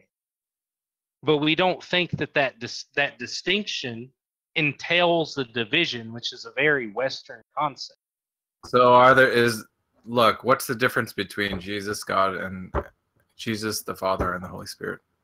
Okay, so the Father for us is the source of the Trinity, and he's not some like super essence tucked away, somewhere. He's a person that's there to be known. And so the concept of it is that the Father is the fountainhead of the Trinity, and from him, Jesus is eternally generated. And then the Spirit proceeds from the Father through the Son. And so the way that we conceptualize that in Eastern Orthodoxy, which it's not perfect, it's inadequate, but we conceptualize that with the idea of thought, word, and sometimes breath. And so, for example, thought and word are never deprived of one another.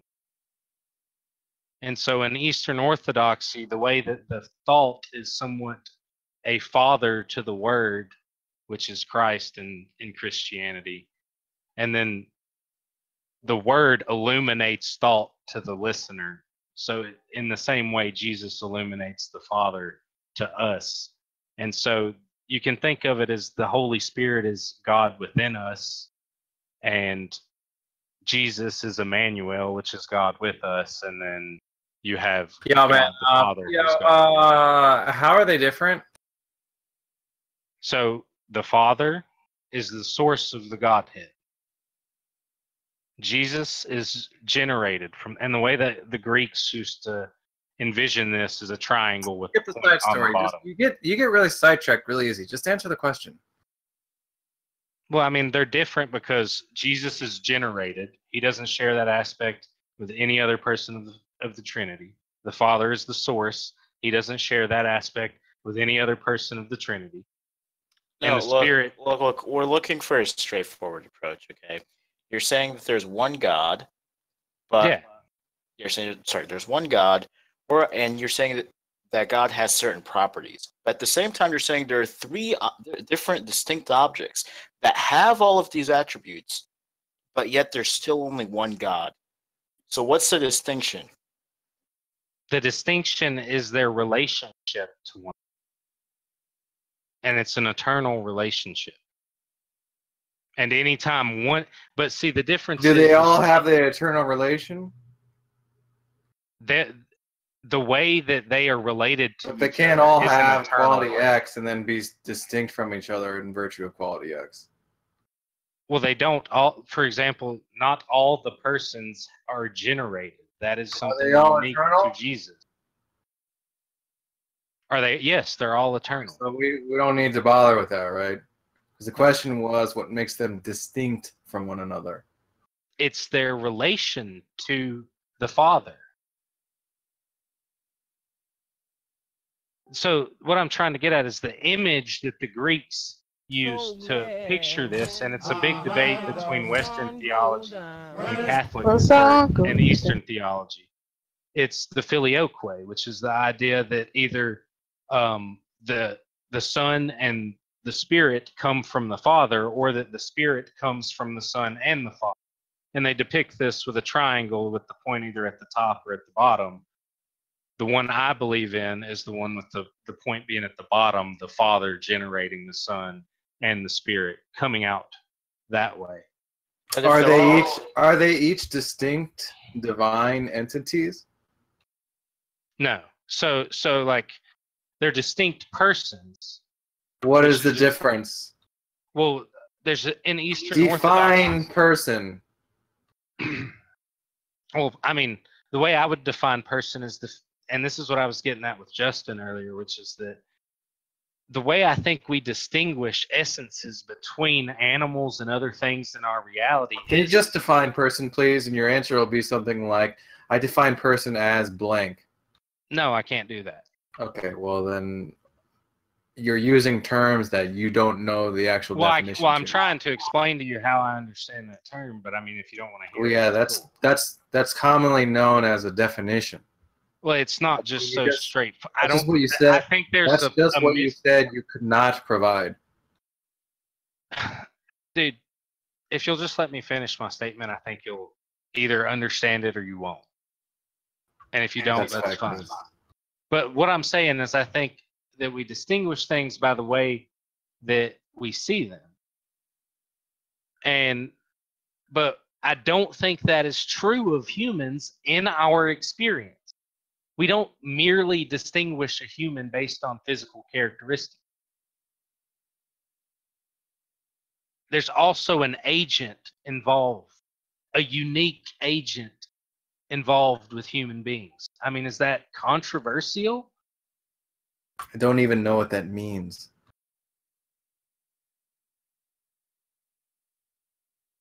A distinct agent. I mean, I'm talking about like agents, man. Yeah, we each have our individual minds, right? Yeah, that's what I mean. I think there's a unique agent that acts in this world in that body of yours. And I think that's part of what distinguishes you in this world. I don't think that's controversial. And I think that thing, whatever it is part of what makes you human. And I think that because human nature is instantiated in persons, that is part of what I think the image of God is. The way that human nature is instantiated in persons, so too is the divine nature instantiated in persons. And I mean, that's a really bad analogy would be to draw a programming analogy to something like a class and an instance of a class. But well, you already made an analogy. You made an analogy based on humans, right? Yeah, and it's not perfect. But if you brought me three humans, hold on, if you brought me three humans, if you brought me three humans and pointed out to me, these are three humans in virtue of them each having a distinct agency. Right? You would not call that one person. You actually helped me out there. So the things with humans is that humans have their own unique will, right? So like if you have three human persons, you have your will, I have my will, Justin has his will. But we don't believe the same is true of God. So what we believe is that for the three persons of the Trinity, they have one will and one energy or one operation, meaning they act as one. In any time one member of the Trinity acts, you see the other three. So, for example, you see that in creation, you see it in the incarnation, you see it in the baptism, and you also see it at the transfiguration. You see all aspects of all members of the Trinity acting in tandem for one operation in the world. And so there's one will and one energy, whereas humans are, no matter how closely you and I work together, will never be. Is it necessary to have all three beings for God to exist? Yes. You can't have God without. Hold on, but you said that Jesus was generated by the Father. Eternally so. What? It's an eternal, yeah. And you'll remember the analogy I gave for that was that thought and word are never deprived of. What does it mean to eternally generate something? What does it mean to eternally generate something? It's a good question. I'll have to look into that to get a better answer for you. But well, I mean, you said that the Father, I said that the Father generates. You said that one of the qualities that made these persons distinct from one another, and particularly in Jesus's case, is that he was the only one that was generated from the Father. Now, when you say generated, I assume that you mean that he came from the Father. Is that what you mean? I would say that I mean that he moves outward from the Father, and it's in the realm of eternity. It's not in time. It's the same way. That's why I'm trying to draw an analogy for you between thought and word, in which the Father is thought and Jesus is word. The two are never deprived of one another. You're saying eternally, but then you're saying in time. It was an eternally generated in time. I said it was not in time. You misheard me. I said it was not in time. It's eternally generated, not in time. What does that even mean? Well, so you're trying to think of generation as something that began.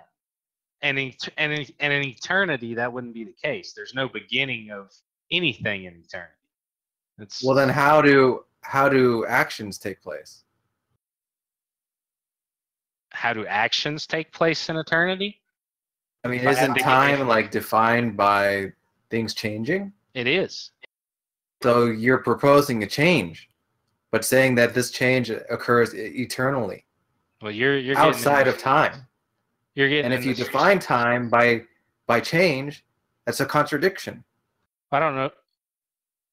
Time is normally, I mean, what theory of time do you want to operate on? Because normally I would operate on, and I think it's a theory that says that past, present, and future are actual existence. What? So I think God made time, which is past, present, and future. So what I'm saying is that the persons of God are beyond that, and therefore when I talk about generation and in that sense, it means an outward moving from a source, but I understand that it's hard to conceptualize. It's not something that I think is totally, I don't think that God is completely comprehensible. To move outward from a source entails change. If there's no time, like you agreed, there can't be change. Well, I feel like at this point we're talking about a material thing, and I think I'm letting myself slip into that because honestly, I would normally not let you guys have all of these metaphysical yummies that I let you have.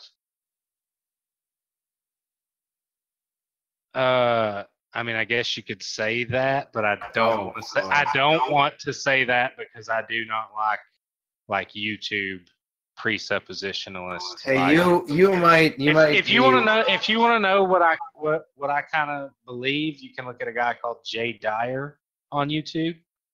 What do you think about Darth? I love his stuff. You like Darth Dawkins?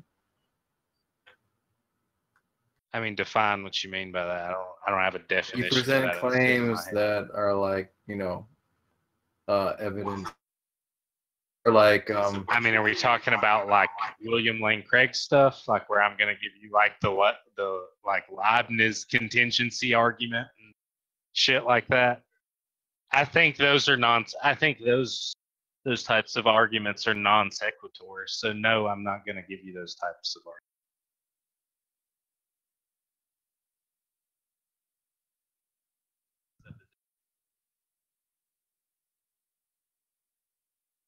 That's exactly, yeah. I would say the intelligibility of human experience is based on God. Oh, but I'm not. I don't argue like Cy. I mean, Cy would have never sat here and talked with Justin. Hey, do you like Darth Dawkins? Who? Darth Dawkins. Are you talking about Richard Dawkins? Is that what you? No. No, I don't know who you're talking about, bro.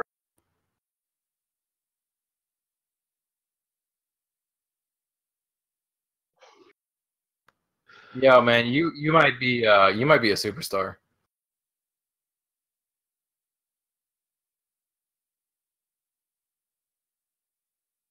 I don't know, but like, I don't think like, so for example, me and Justin are talking about desires and agency and self and purpose.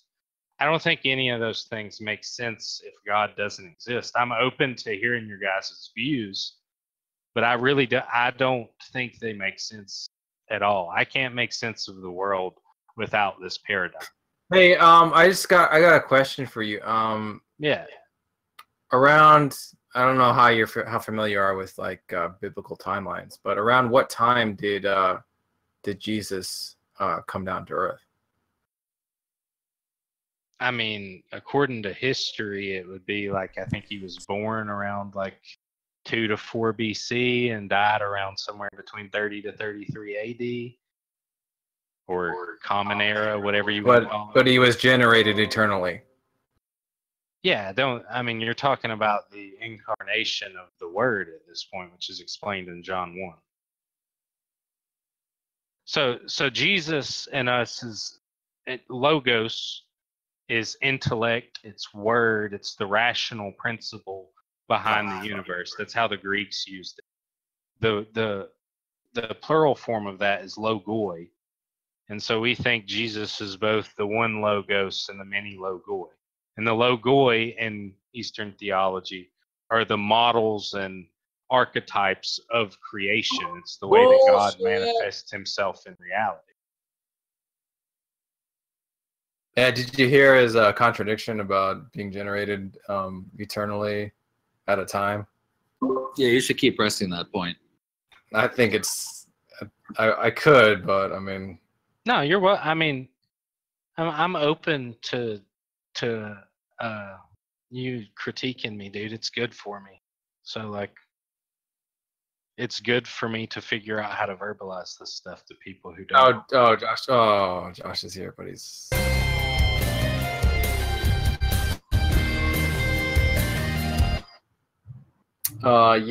Perry, we have theme music for people when they enter, for some people. Okay. Yeah, that's what all those 5-second interruptions are. Okay. What in the living hell? What's up, Dango? What's happening? No, so I'm curious. What do any of y'all think you can make sense of this world in like your experience without God? What's going on? Yeah, we heard you the first time, bud. What's going on? Oh, it's already started. I think I remember you from before. I had to mute you before. Do you want to get muted again?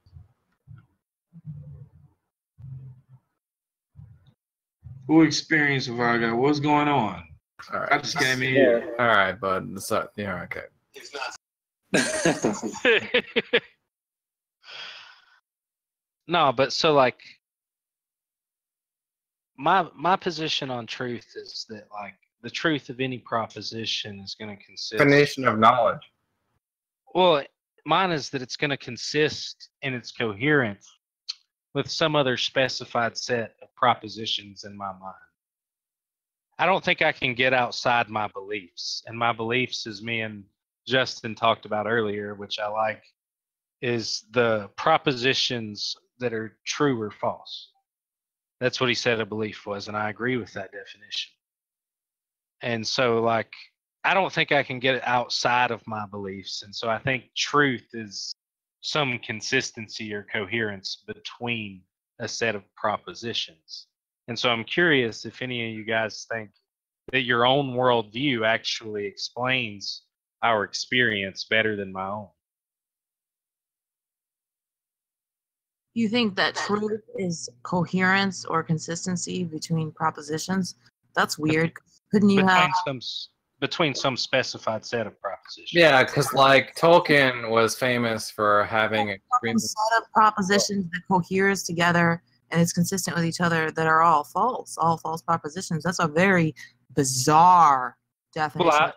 I think you're kind of at a very surface level understanding of coherence theory, because we're going to start to talk about degrees of truth. So like, for example, you can say, so for example, you can say true things about the realm of Harry Potter, but they're only true within that level of analysis. No, look, it's true that in the fictional story, Harry Potter does X. That's no. Yeah. But you can also, I mean, you can also. What is that a different level of truth than something else? What is that a different level of truth then? What I'm saying is there's degrees of truth based on the propositions in your specified set. So, for example, there are things that are true in like taxi cab geometry that might not be true in some other form of geometry. There are things, the principles that we use to build bridges are not going to be the same principles we try to use to travel at light speed or some ridiculous shit. Truth is a discrete concept. Just stop doing that. No. Well, I mean, dude, this is not like, I mean, just, it's not like I'm the only person in the world who's a coherentist. There are many people who coherentist. So coherentist is just a dog chasing its own tail. Well, I mean, I do take the Munchausen. I mean, when you're talking about the, I don't know how to pronounce that word, but it's like the Munchausen's trilemma or something like that. And coherentists do take the circular route. I do think at a fundamental level, all arguments become circular. It's a trilemma. So all three have problems. Yeah, they all have problems. And I'm telling you that coherentists normally take the circular argument. That every epistemology deals with this issue. Sir, we do not need a lesson on what coherentism is or epistemology. We all, everybody in this room knows more about that than you. Yeah, sure, I'm sure you do. But my point is simply that do you disagree with the fact that arguments are circular at a fundamental level? What do you so for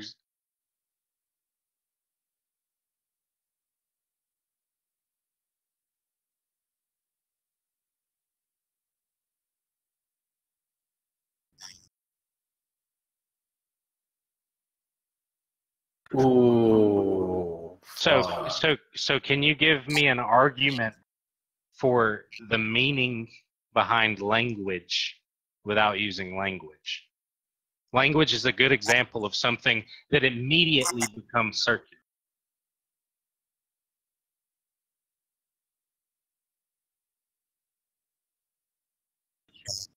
In your argument, you're assuming the meaning of language because you're already assuming that I know what you're saying.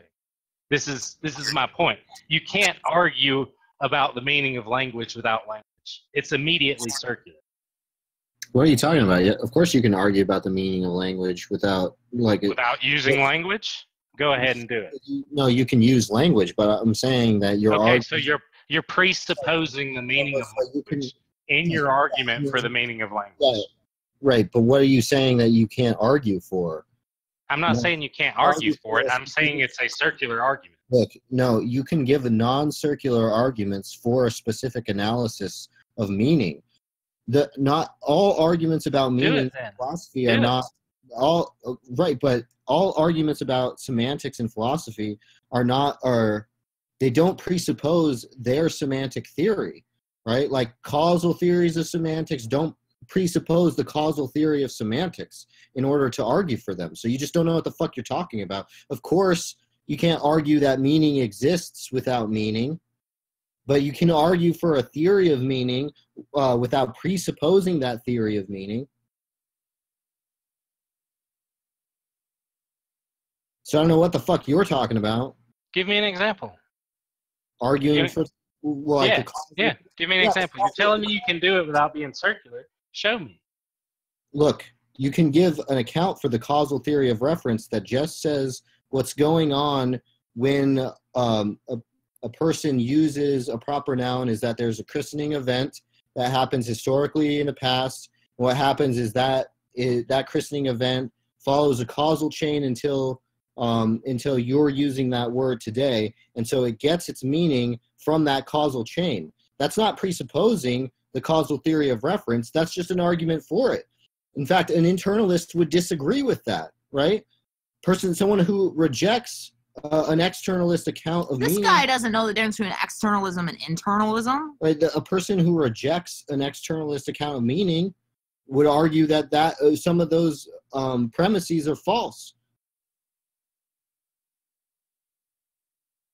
But that doesn't presuppose that theory of meaning. Sure, any argument presupposes that meaning exists, but how is that relevant?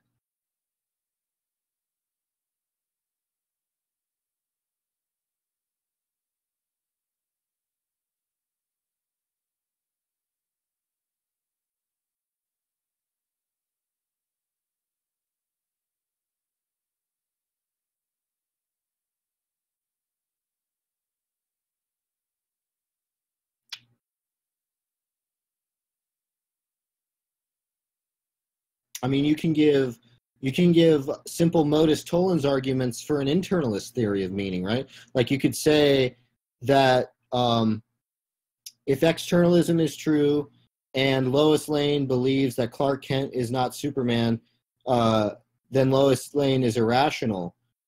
And then premise 2 would be Lois Lane is not irrational, therefore the causal theory of reference is false, right? Or at least one of the conjuncts is false. That doesn't beg the question. That doesn't presuppose an internalist theory of meaning.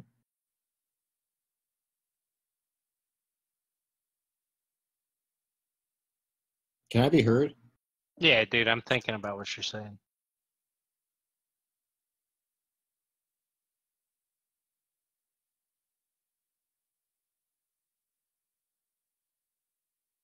Tom, where'd you find this guy? Reddit. Like you can think that meaning is authorial intent, right? There's two major schools of meaning, that is authorial intent and textualism, right? Those are two different theories of meaning. Textualism for like meaning of an utterance. There's textualism and then there's authorial intent. Those are two different meanings. They don't just sit there and fucking beg the question against one another all day. They give out reviews. Tom wants us to be nice to the lulz calls so we don't chase them off too quick. Don't milk them dry. I'll shut I do have to get off, and I have work at 5 in the morning. But you can feed, just not too aggressively. But I have no problem hopping back on sometime and talking to you guys about some of this. It's interesting. It's a good conversation. That's exactly what people say before they run away and never come back, is that they'll be back. Well, I mean, you can think that about other people. I enjoy this kind of stuff, so I'll definitely come back. I can't help that I have to get up and go program at 5 in the morning. So He's a programmer. You have to do it at 5 o'clock in the morning? yeah. That's fucking weird. Well, I mean, I could go in at 8, but then I get off super as shit. Plus, nobody's there at 5, so yeah. Get to go in, listen to the music, chill.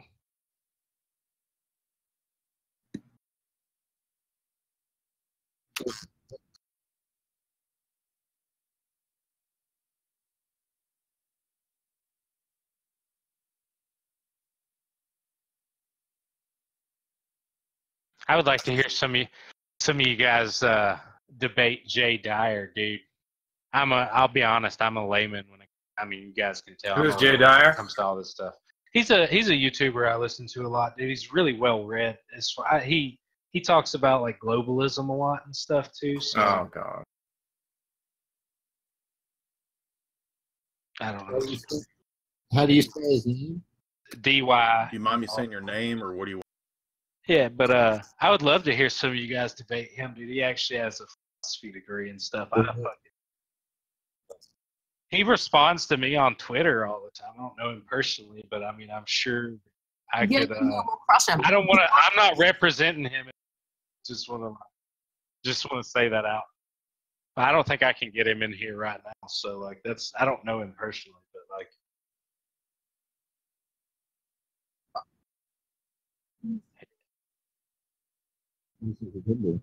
Yeah, dude. I mean, like I said, I'm a programmer by trade, so like philosophy is just like a hobby of mine. I'm not no expert by any means. So who's wacko? Gay people. Oh yeah, that's what his book's about too, dude. But he's a smart dude. Don't write him off because at face value.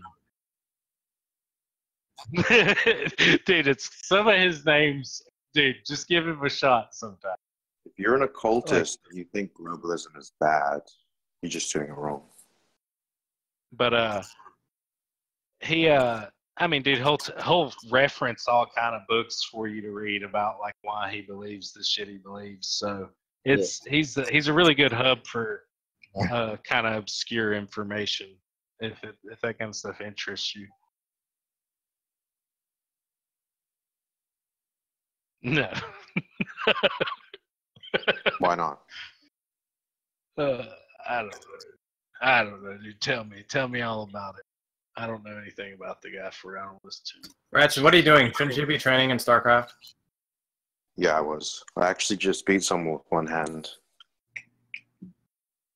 Just with my mouse. I'm sorry.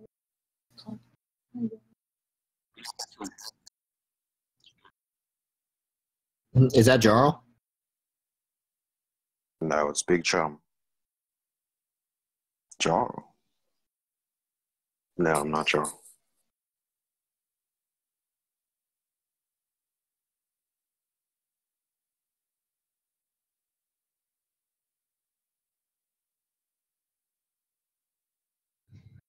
So what is this this Dyer guy? Is he an Orthodox Christian? He's the guy who's put me onto Orthodoxy pretty hard, dude. Which I mean, so like, I grew up Protestant. Obviously, I was in Alabama. I'm surrounded by Southern Baptists, but like,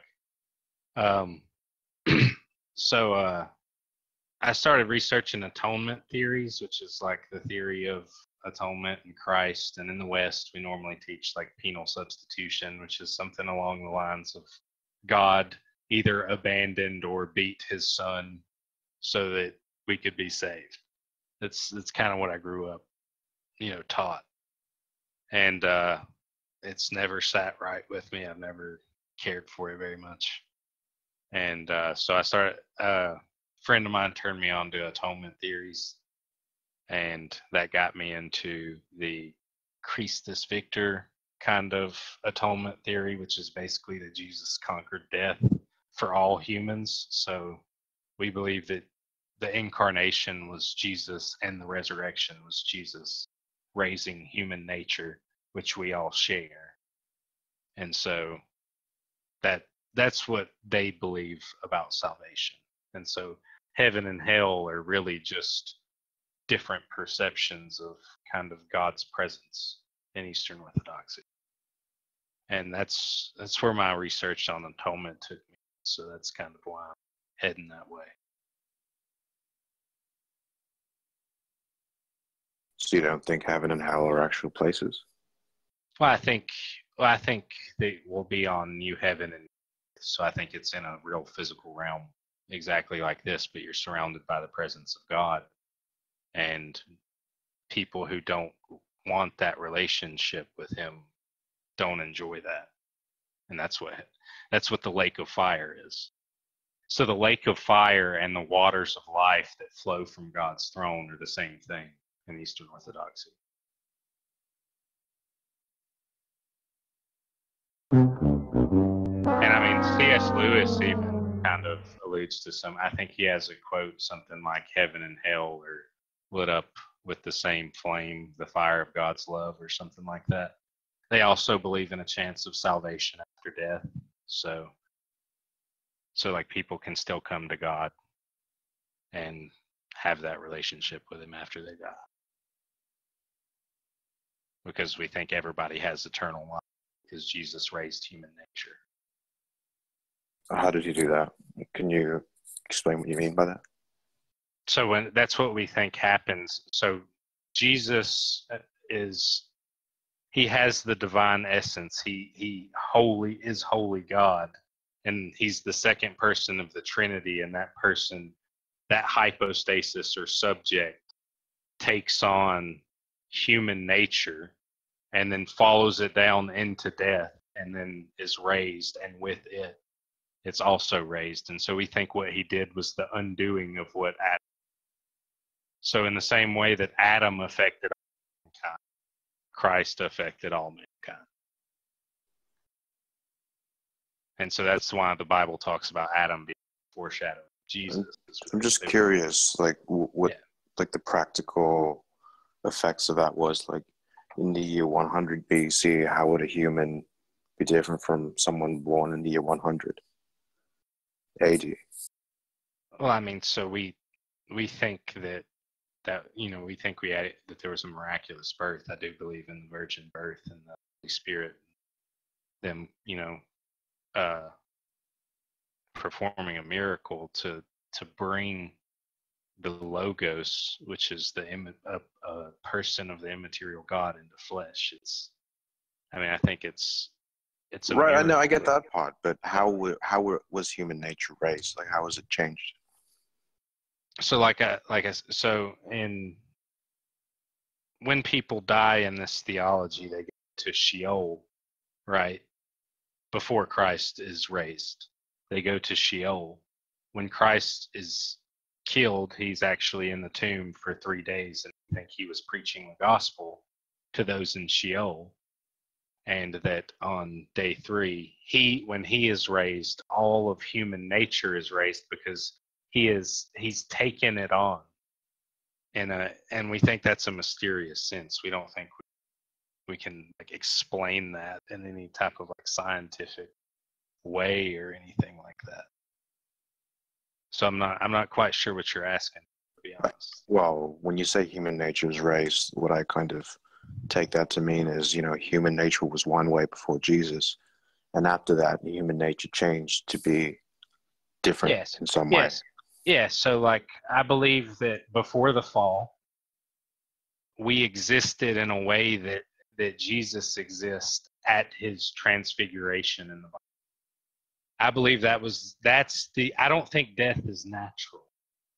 Like, you guys probably think it's a natural aspect of the world. I don't actually think it's a natural aspect of the world.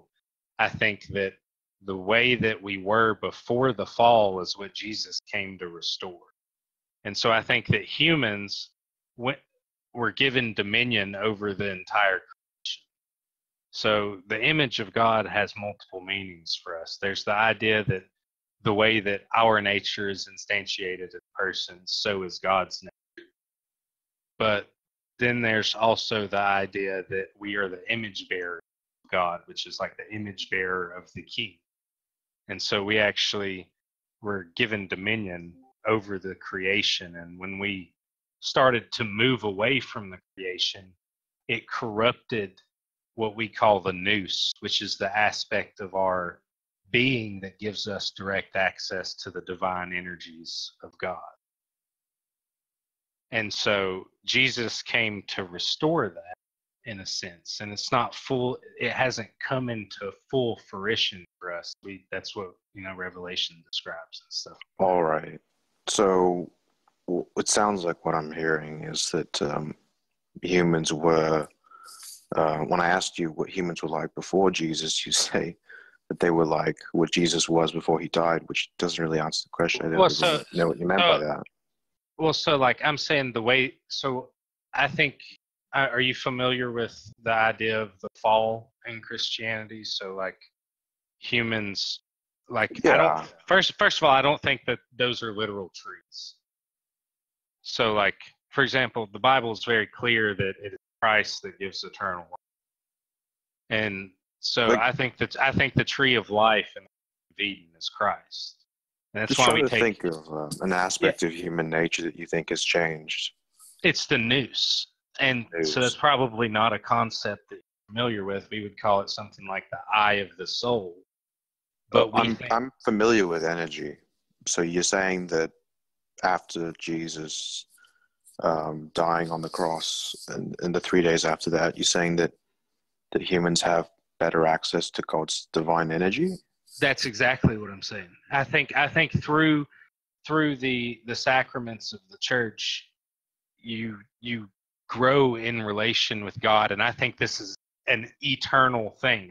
In Eastern Orthodoxy, we will infinitely come to know God better, and they call this theosis or deification.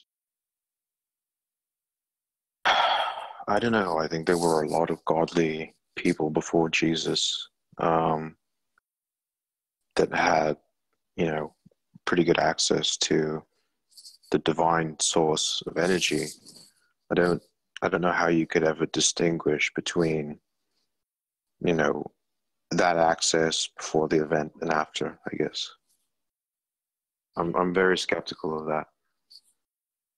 So you're kind of asking like why Christianity other than, so are you almost like a perennialist, like kind of all religions are kind of pointing towards the same truth? Yeah, you could say that. Because like... Yeah, Radson's a dumbass. Thanks, Josh. Kindness is in here, I see. So I'm not good at verbalizing this right now, so maybe you guys can. It's okay. We can talk about it later, Yeah. but I would like to. Well, like the idea, I can try to verbalize. I've listened to it a good bit. I'm just not quite there yet. But so have you ever heard of the problem of? The problem of, and then you just cut out. The problem of the one and the many. Not by that name. So it's like, let me give you a.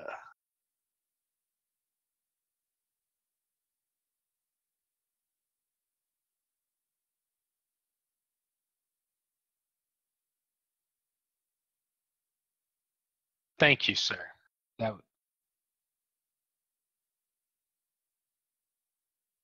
Like one water molecule versus an ocean kind of thing.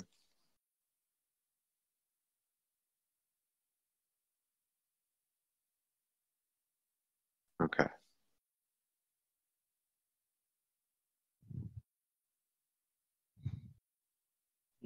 You think that Matt Yester is an authoritative informant?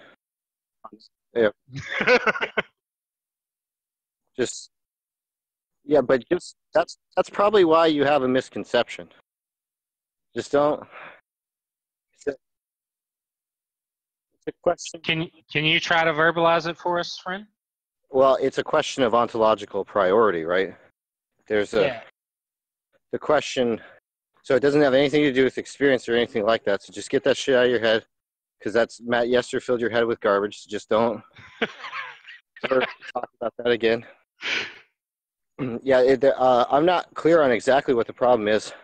I just know that the problem has to do with a nature of ontological priority, like whether the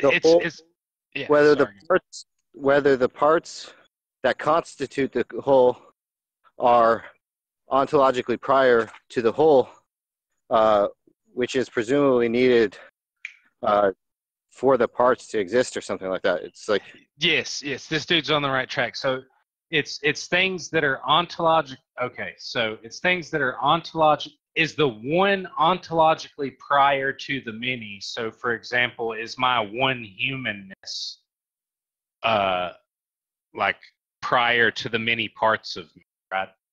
The particulars that make me up. Which one of those comes first? And ultimately it comes almost down to, is the universe one unified thing, which is almost what physics is looking for right now with a unified theory? Or is it many unrelated particulars? And Okay, I think I understand. basically, does the universe have its ontological dependency on its constituent parts, or do its constituent parts have an ontological dependency on the universe as a whole? yes, that's a good way of phrasing it too, man. And see, in Eastern Orthodoxy, weird thing that I've been struggling with is that they don't operate on the presupposition that dialectic should be drawn.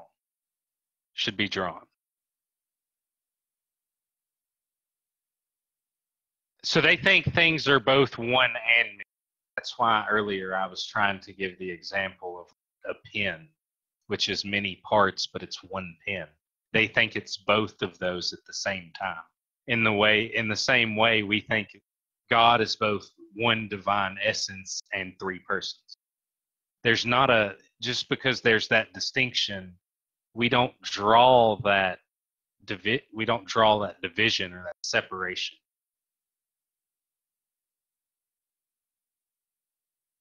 And so that's why I was trying to bring up the problem of the one and the many, is because in Eastern Orthodox, they don't draw that dialect. And that's why we don't think that the Trinity is polytheistic.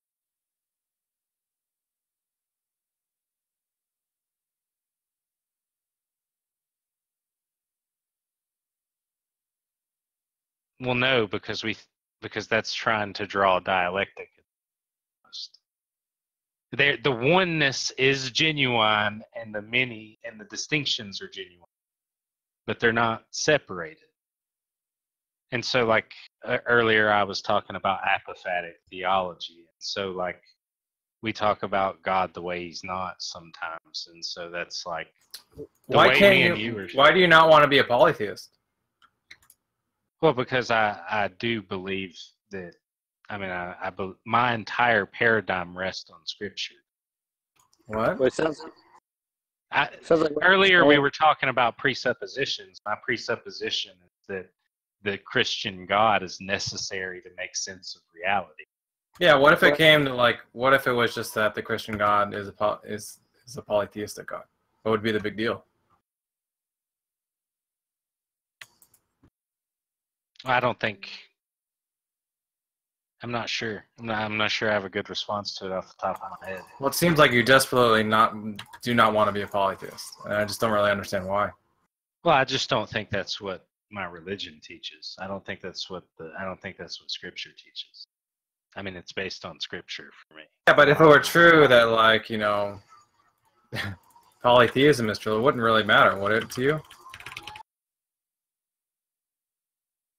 I mean, I couldn't be a Christian if it were true. Well, you would just have to revise your definition of what a Christian is. That's all. Well, I think I would be doing that dishonestly. Why would it be dishonest if you? Well, just because of just because of what I know about the theology, about the doctrine. If I'm gonna actually devote my life to something, I'm not gonna try to do it half-heartedly. So, like, if there's a doctrine, if I was a Buddhist, I'm going to try to follow whatever path the fucking Buddhists follow. If that's what I thought the truth of my reality is. The point is and I'm saying I don't have a good response. Without a response. Why God needs to be one. Well, the point is without a response. The point is that without a response to that objection, you don't have any grounds to say that it would be wrong and half-hearted to follow a polytheistic God. You'd need would be in need a relation to the response. doctrine of Christianity, right? Yeah, but well, if you're just saying that the commonly accepted notion of Christianity is not polytheistic, and you believe that, you have to give reasons to the person who's just saying that we should revise the concept of Christianity to include polytheists. Okay, okay. And I would agree that I would need an answer for that. I think it's fair for me to say I don't have a good one off the top of my head. Is that not fair for me to say I agree that I would need to answer that question? No, that's fine. But I'm not sure that I should throw my whole paradigm out based on it. Like I have to look into it and see what I think about it. And I mean I could do that now, but I don't want to make you wait. That's fine. Yeah. And I mean,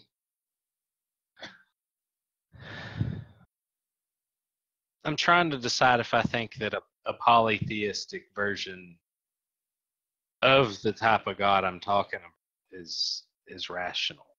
And it seems that the moment you start to talk about polytheism, you're back into this question of, is there one or is there many? I mean, so is it, I mean, it seems like you fall right back into the problem of the one. Well, like that, let me just spell out the options for you, right? So, like, there are three options insofar as I understand it. It's a type of trilemma.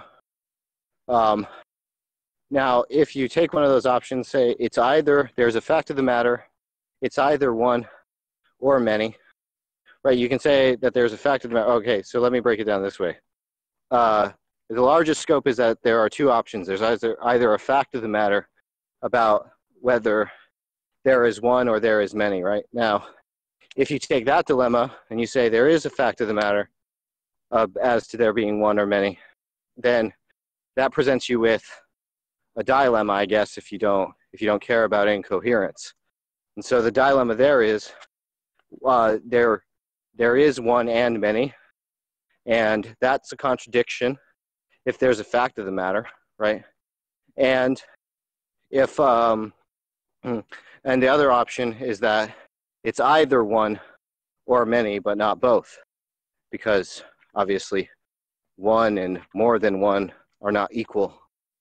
So if there's a fact of the matter, you're committed to either incoherence or you're committed to or you're committed to there being one or many gods exclusively.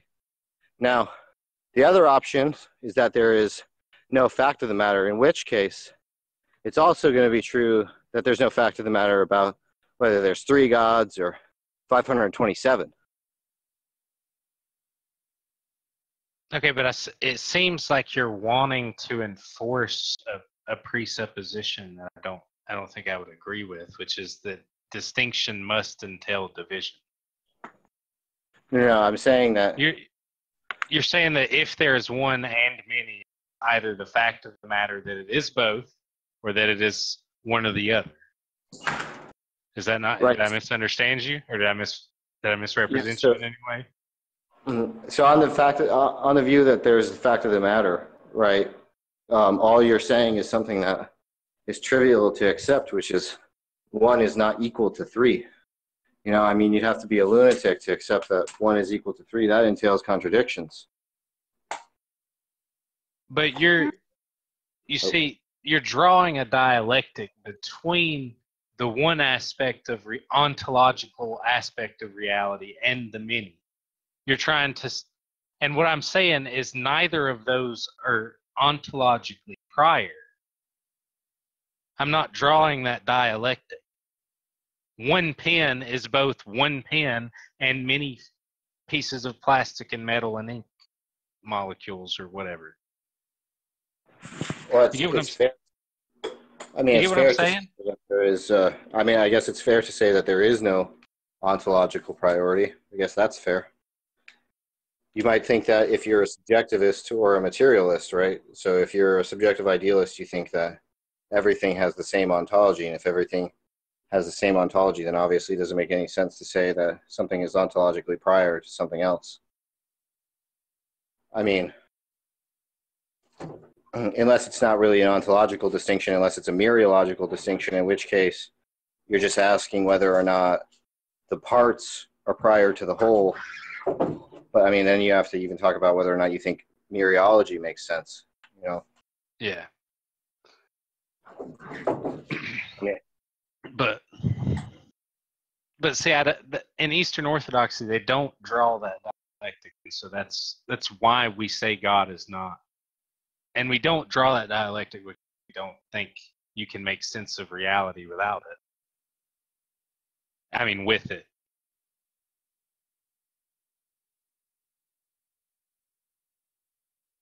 And there are a host of other things. Like, what do you guys think you are? Like, I think I'm body, soul, and nous. What do you guys think you are? Like, on your own paradigm, what are you? What makes a human? What makes you act? Well, I guess it's like a bunch of different questions there. What makes us human is construed biologically, right? So it's purely physical. Humans are purely physical objects. Well, I mean, it depends on whether or not you're a reductionist about humans. So, like, I'm just trying to understand you, dude. I'm really not trying to get you. well, let me just ask you a question. If you put your mind in a dog's body, would you still be human? No. And if the answer is no to that question, then it seems clear that what we're concerned with when we're talking about humanity is merely the biological aspect, right? I would see, this was what we were getting at earlier. I don't think that when we look at two humans, we don't simply distinguish them in the world as a unique individual purely by their biological makeup. I think a person is a metaphysical aspect of reality. I don't think that persons are material. I think they go beyond the physical. Persons might be different than human. So I want to know whether or not you think the same thing about persons. Do you think that if you took your mind out of your human body and put it into a dog's body, that you would still be a person? By mind, do you mean brain?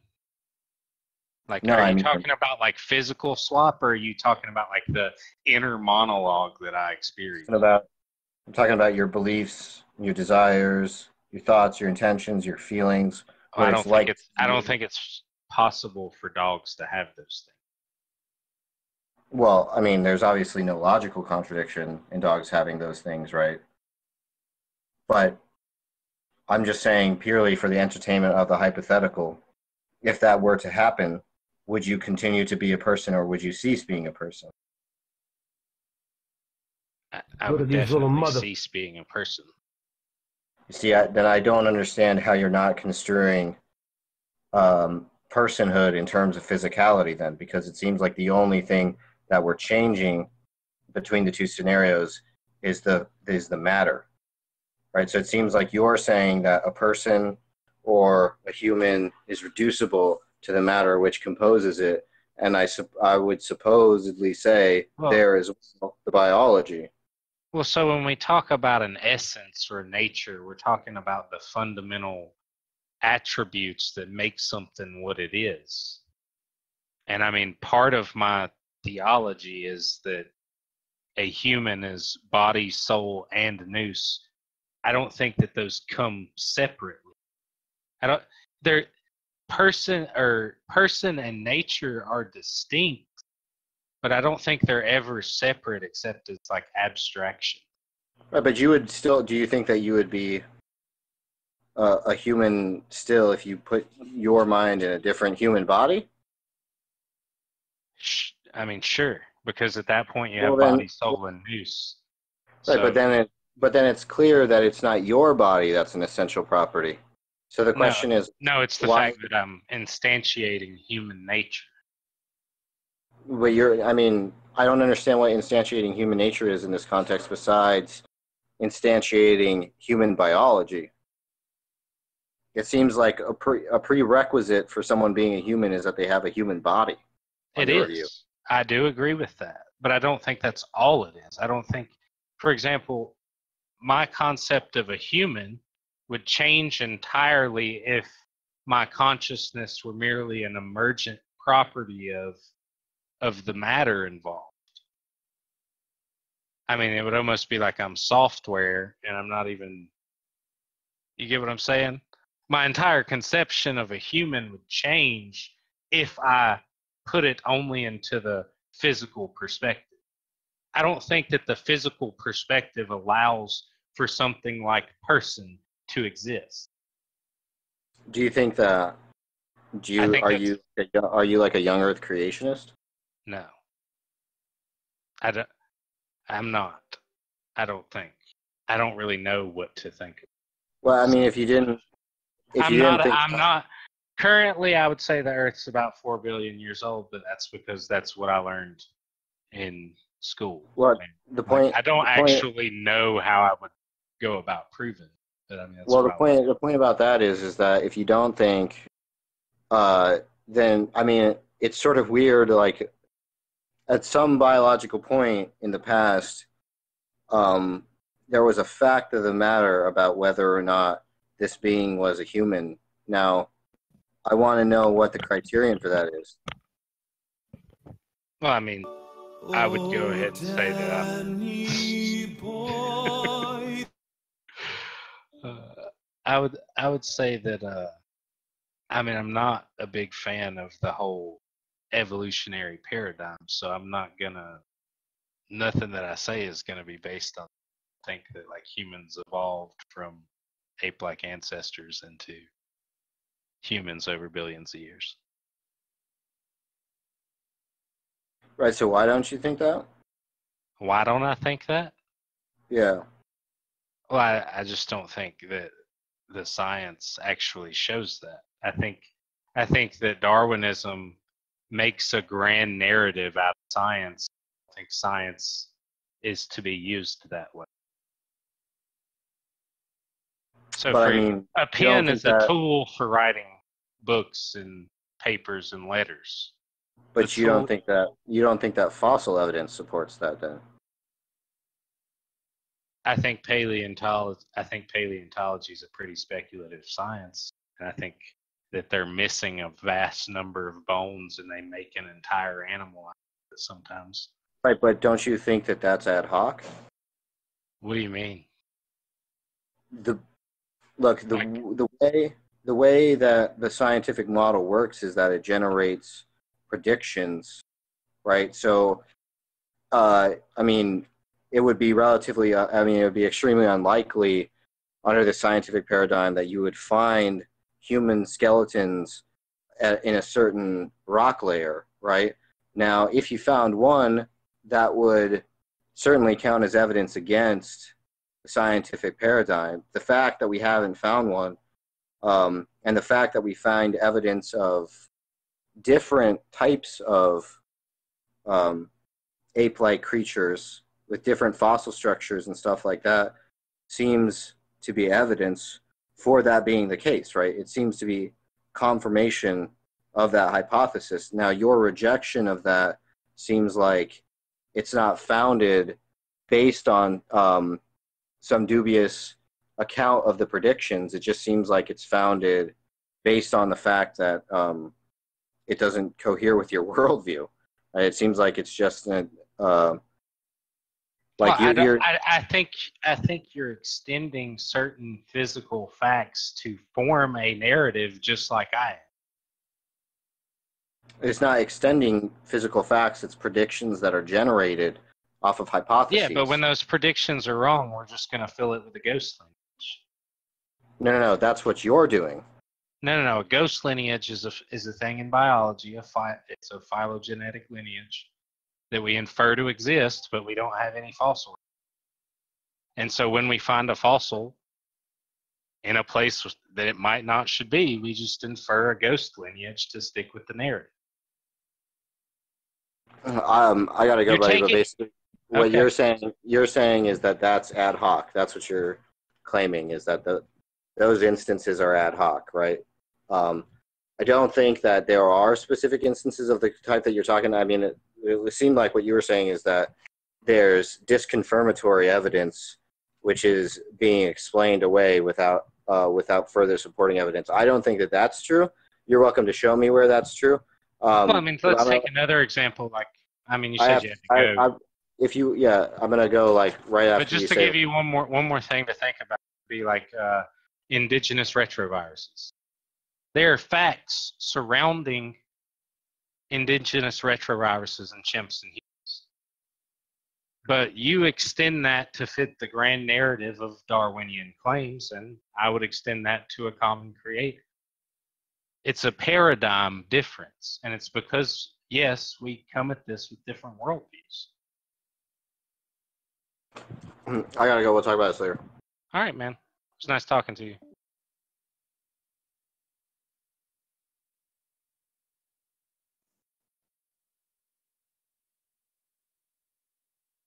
If I leave now, am I still running off? That's correct.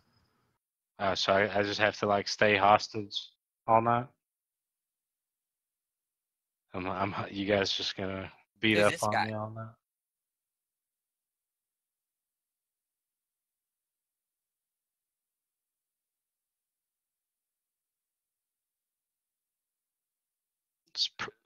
It's Perichoresis. It's And he's a Christian? Yep, I love Jesus. He's heretic. He's a heretic, but yeah, he's a Christian. I love Jesus, and Jesus loves you. I don't understand. I don't understand why you'd be a Christian. Why, man? It seems bizarre. Well, it's bizarre to me to be any other type of view. So I mean, it's fine. We can talk about it if you want. Or is it just bizarre? Any reason it's bizarre? No reason.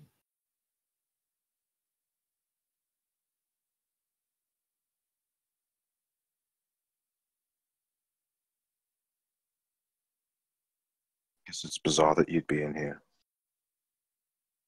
So, are you like from Texas? I'm originally from Alabama.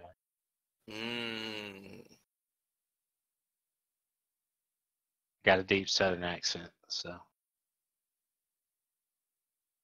I couldn't imagine living in the South. I love it, dude. People are nice here. People are real nice here, man. We love everybody. I heard there are a lot of black people. Is that true? There's a good bit of black people around here. I mean, I like black people. I love black people. Black people are, I mean, I don't think it's like, I don't know, black people and white people get along pretty good. I don't know. It's not a lot of identity politics here, so.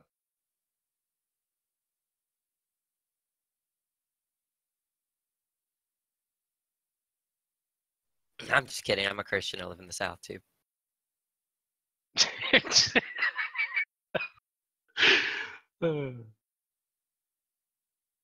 Good old Baton Rouge, Louisiana. Oh, yeah. Yeah, he thinks that Jesus was generated from God atemporally. I mean, dude, I'm not going to, I mean, I think it's an eternal relationship. Wait, who said that? Me? I thought you were, you said he's that. Talking about me. He's talking about. I thought Tom was making fun of me. I was like, I don't remember saying that. No, he's talking about how I think the person of the Trinity relates to one another, which I don't know if he knows anything about the Greek concept of the monad. Well, do you think that the word was a creation? No, I don't think the word was a creation. Well, generated means like created, right? He said that God made Jesus. No, I did not say that. Yeah. I said that the Father generates Jesus. The analogy that I used was the thought and the word, because the two are never deprived. At every point, they're in existence together. And it's the same way. You said at one point Jesus didn't exist. No, I never said that, dude. Ever. If you thought you heard that, you're wrong. I do not believe that there was a point. But you kind of just said that there's a sort of contingency, right? Like I mean, the Father is the fountainhead of the Trinity. They move outward from him. And I know that sounds like I'm putting it in time and space, and I get that. Those are analogies. They're not perfect. They're inadequate representations. Well, I think what you just mean is like you're just referring to the economic Trinity, right? You're not really saying, I don't think you should be saying stuff like, out of the Father do we have Jesus. Well, I didn't say that. Well, that guy's misrepresenting. Okay, well then, how would you say it then? I would say the Son is eternally generated Father, and the Spirit proceeds or emanates from the Father through the Son. Do you know what generated means?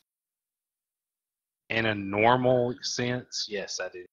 Okay, so what other? But when I say the word generated, the analogy I want you to think of is thought and word. At what point does the word of your thought get generated?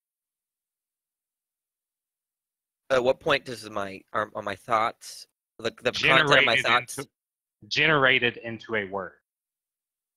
You think in words, right? Well, I might deliberate and then come to a proposition, right? So it seems like it's sequential like that. I mean, but my point is that the thought itself of dog is either an icon of a dog or a word, D-O-G, dog, a symbol of a dog. You have a sign of a dog. Are you saying that the word or Jesus, the person that is the Jesus, logos? Yeah, the word is God, is the Father's thoughts?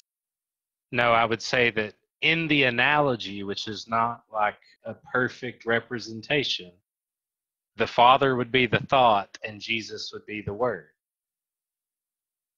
In a sense, a thought is kind of the father of a word, but they're never deprived of one.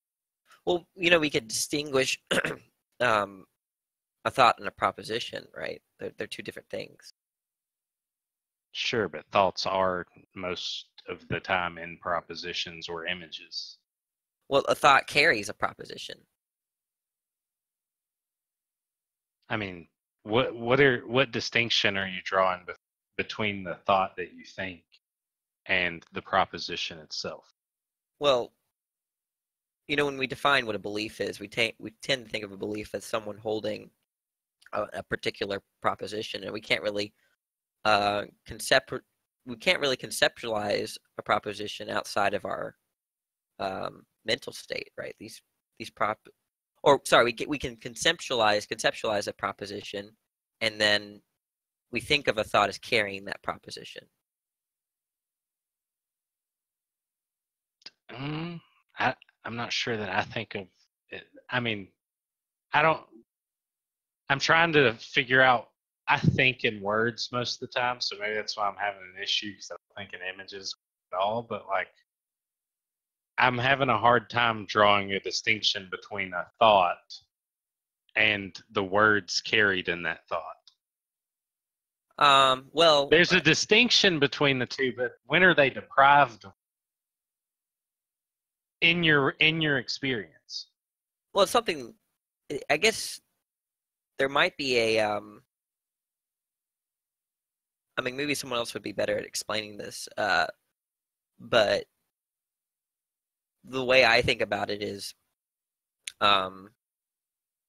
you have these mental states, right? And the mental states can carry different true or false propositions, right? And so, but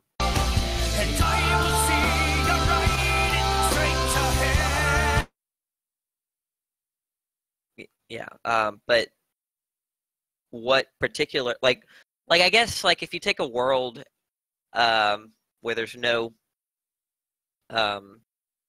human beings, right? So there are no mental states, and the proposition that there are no human beings is true, right? It's independent from any particular mental state or thought, right? So then we think about a particular thought in our minds that carry that true proposition, or really that false proposition that there are no human beings, right?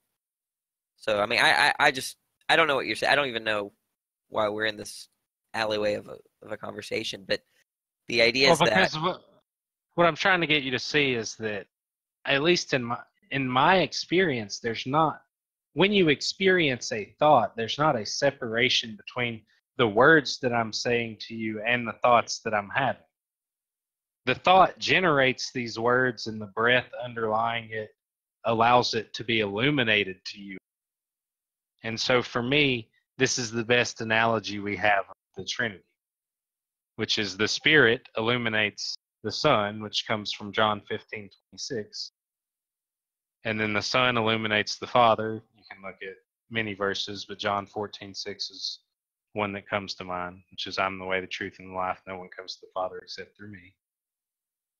And then you have the Father, who is not some distant super essence that you can't know, but it's John 14:23. If anyone loves me, he will keep my word. My Father will love him, and will come to him and make our home with him. So, I mean, it's the Spirit illuminates the Son, who illuminates the Father. And it is the Father who is the source. And I get that I'm not verbalizing it well, because honestly, I don't know what the Eastern Orthodox mean when they use the term generated, which is why I'm glad I'm having this conversation with you, because it kind of illuminates that kind of stuff. I don't actually know what they mean when they say that Jesus is generated from the Father. I don't. Is that what you are, Eastern Orthodox? That's where I'm definitely headed, dude. I'm starting to go to parishes. So, and I'm doing that because of, that's just where my recent doctrine has taken me. I think that most of the questions I've had about my Protestant have been answered by the Eastern Fathers and the early ecumenical councils before the Great Schism. So I have a real issue with papal supremacy and stuff like that. So I don't think that's, they make an argument with Peter having the keys to heaven, but I don't really buy it. I don't find it convincing.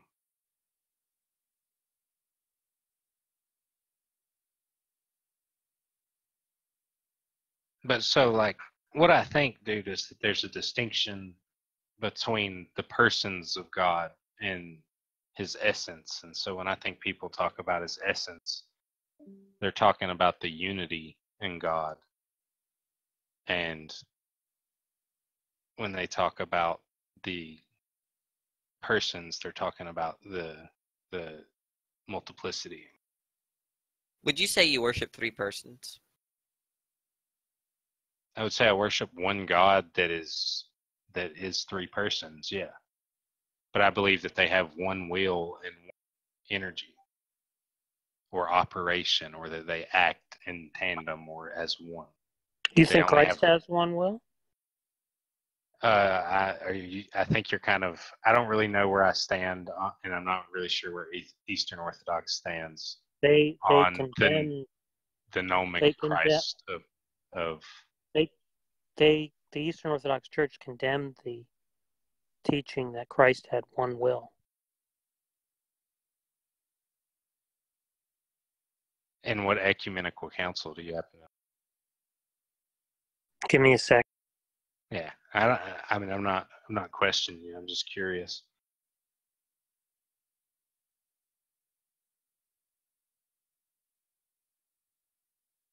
Third Council of Constantinople.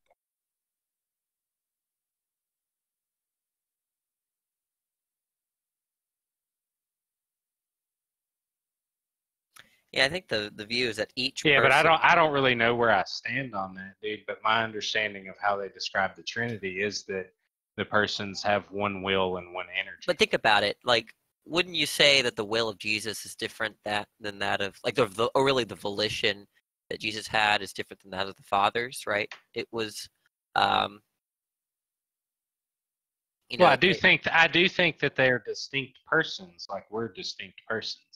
Right. But I think whereas me and you, no matter how closely we operate, will always have different actions or energies. Like the energy you use to build a house, the same energy I use. I don't think that is true of God. I think that God has one energy. Act differently. And when? Well, So like, I don't think my examples would be, for example, what I'm talking about to give you a biblical perspective, because maybe I'm not verbalizing it. When I say they act in one or have one energy, I'm talking about like the act of creation. You see the Word, you see the Father, and you see the Spirit. In the incarnation, you see the Word, which is Christ. You see the Father, and you see the Spirit. The Father sends the Spirit on Mary, who has the incarnated Word. In the baptism of Christ, you see the Father descend and the Holy Spirit descend on Jesus. You see the Father speak and the Holy Spirit descend on Jesus. But who acted in such a way where they were crucified and you know, basically who chose to be crucified? Not the Father, not the Spirit, right? I think that Jesus. Well, I mean, does Jesus not say, "I do the will of my Father"? Well, you said different actions. Well, I'm talking about the energies of God, which I don't know how to. Yeah, so like in Eastern Orthodox, there's something the divine energies of God, and this is how we come to the energies are holy God, and they're what we have contact with through our nous, and the nous is the aspect of humans that give us direct access. And so I think things like reason and being, all of this stuff are energies of God that we participate. I don't think they come from us. I think they're sourced from God and we participate in it through our nous.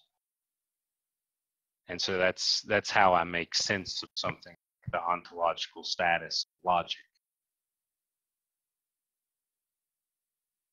And what logic is. It just seems to me that the persons of the Trinity have different experiences, and if they have different experiences, they have different actions.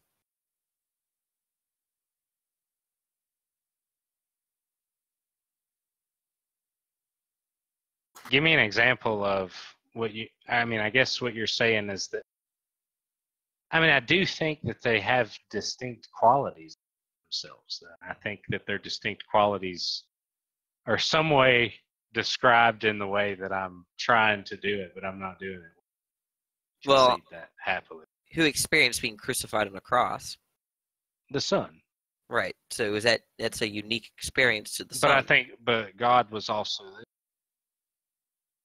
That what? God was on the cross with him. That's in the Bible. The Father was crucified too? Let me find it for you. Oh, fuck. So let me find the verse.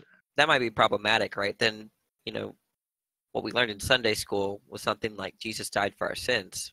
So then I think it would be more accurate to say I don't think you were in here when I talked close to Eastern Orthodox now. And so the atonement theory that you're describing, or it sounds like you're describing, is called penal substitution. Yeah. Which is the idea that Christ was substituted in our place for our sins. And so basically God either abandoned Jesus, or some people would even go as far to say that he killed Jesus. Abandonment or killed, I think they're both disgusting views of. I don't see how that's like a true dichotomy. What do you mean? What you're saying? Which part do you not? Which part are you saying is not true? Well, it's just like saying, the fact that Jesus was crucified and resurrected after 3 days. That means that either God abandoned or he killed him. Right? I just feel it's fair. That's not a hard dichotomy that I'm trying to draw on you. I'm just saying, in my experience, that's what Western churches normally kind of teach.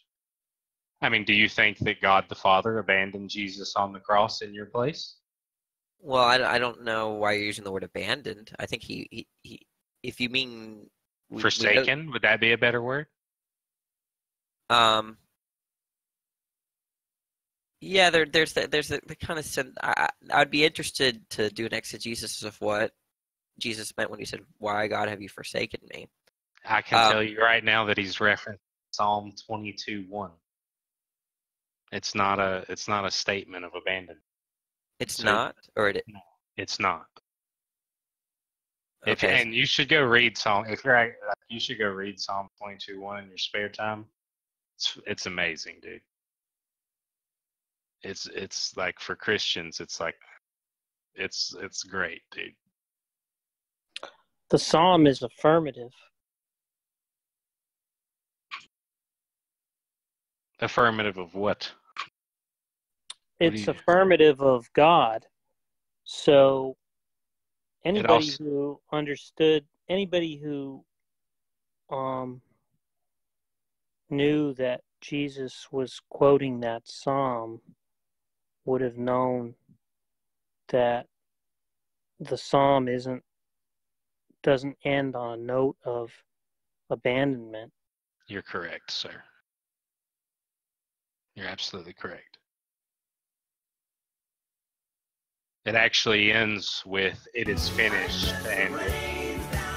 or that He has done it, and there's the verse that "It is finished." He even ends this as the psalm. Yeah, it is accomplished. Yeah. And so, and that's one of the coolest passages to me that Protestant churches have just butchered. Or at least not all Protestant churches, just the ones I grew up in for sure butchered this stuff. And so I get a little salty around it sometimes.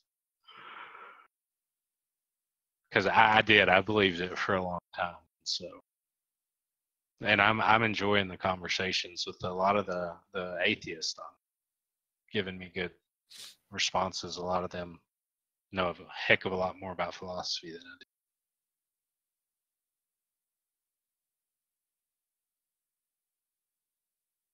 But I just can't make sense of this world I can't make sense of anything without a biblical paradigm.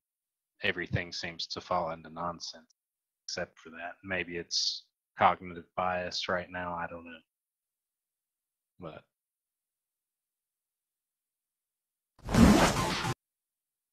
let me see if I can find that verse for you. God being with Jesus on the cross, though.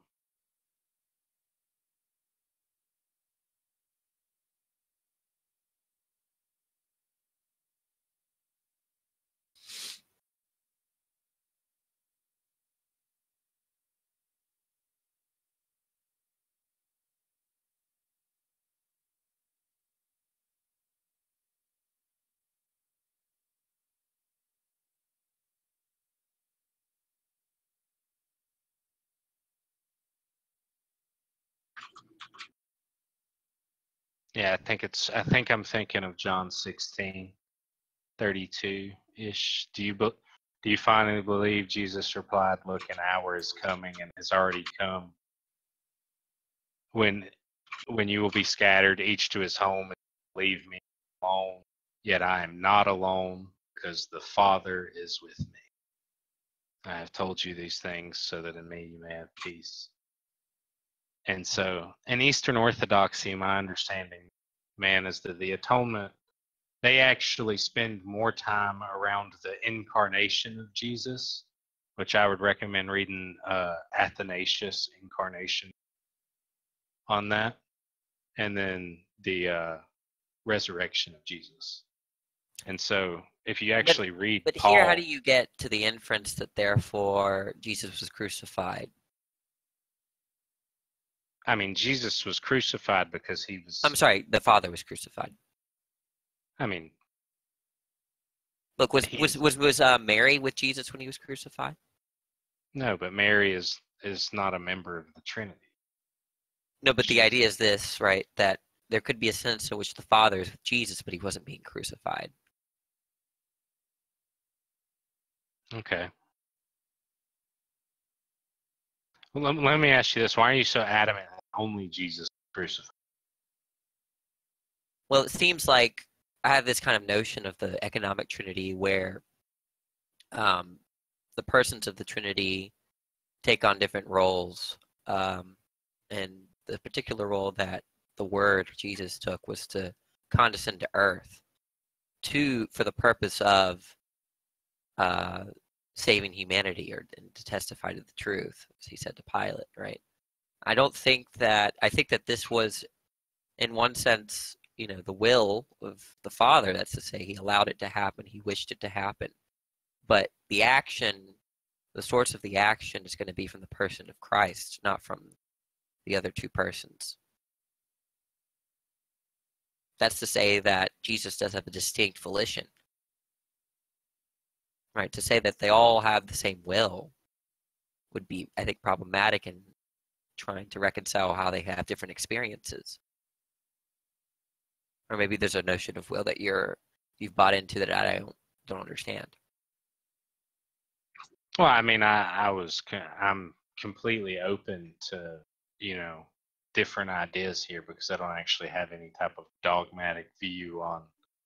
Now, this gentleman's telling me that the Eastern Orthodox Church condemned the idea that Christ only has one will. That's right.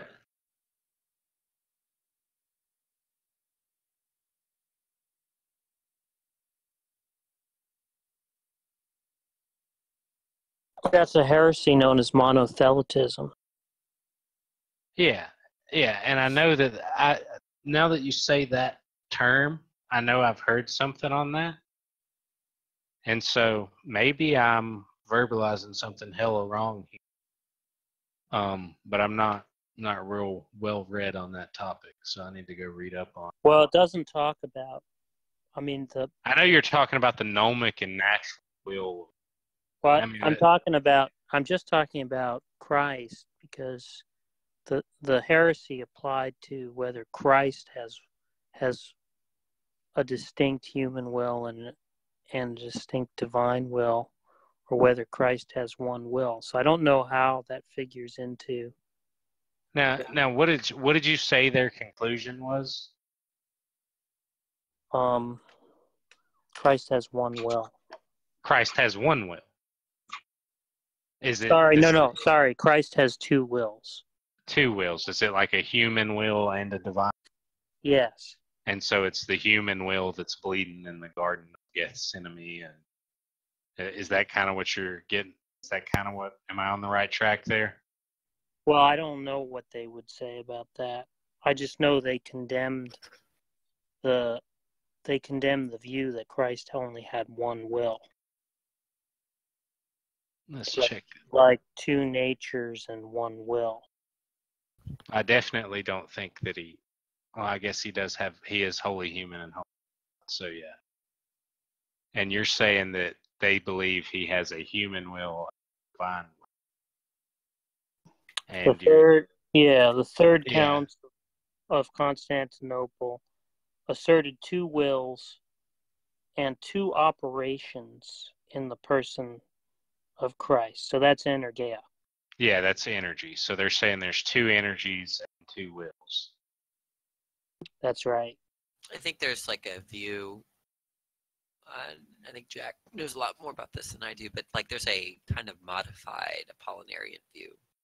Describes what's it called? No, but this is not about the Trinity. This is just about Christ alone. Right. Apollinarianism though dealt with this, right? Whether Jesus had a human mind or a divine mind, or whether he had like kind of that relation of two natures. I thought, right? I thought Apollinarianism just dealt with the incarnation. Hold on, this says monothelitism, the view that Jesus Christ has two natures but will. Okay, so this is contrary to Christology. That Jesus Christ has two wills and two corresponding natures. So,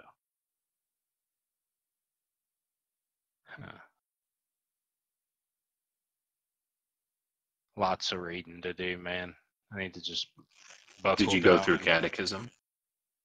No, I haven't done any of that kind of stuff yet. I haven't leapt off that edge. It's a change from Protestant, and it's a big change. So like, I'm kind of wading the waters right now. I still haven't looked into the whole Catholic debate as much as I want to. So I'm kind of in the middle ground right now. Perry, you said that you became an Orthodox Christian 6 months ago. Did you go through any sort of formal catechism or confirmation? No. When I said I was going towards Orthodoxy, I mean I started to study the theology really, really hard, and I visited a parish or two. It's still a process for me. I'm 26. I was Protestant most of my life. I'm not just gonna hop the bus immediately without any type of kind of getting to know my grounds. So I'm not but I do think, based on my research, that what the church says is most likely true. I mean, everything that I've researched so far, absolutely everything that I've come across, I think is the best biblical perspective I've come across.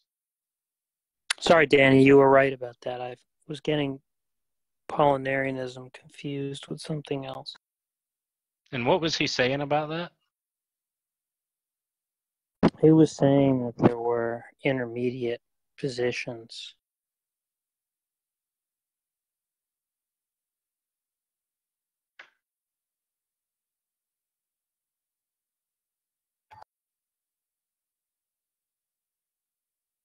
So are you? I don't know any of your guys' names, but the guy that was just talking, are you Christian or where do you stay? No, I'm an atheist. You're an atheist? You just like to research this stuff? Yeah. Were you Christian? No, I was never a Christian. Never a Christian? Did you grow up in an atheist household, or you? No, I'm from a Jewish family. Are some Jews Jews by they just kind of go through the motions, but they're kind of atheist? I feel like I don't know. I feel like some of the Jews I've come across, that's kind of how they are. Some Jews are just culturally Jewish. Yeah, culturally Jewish. That's what I'm trying.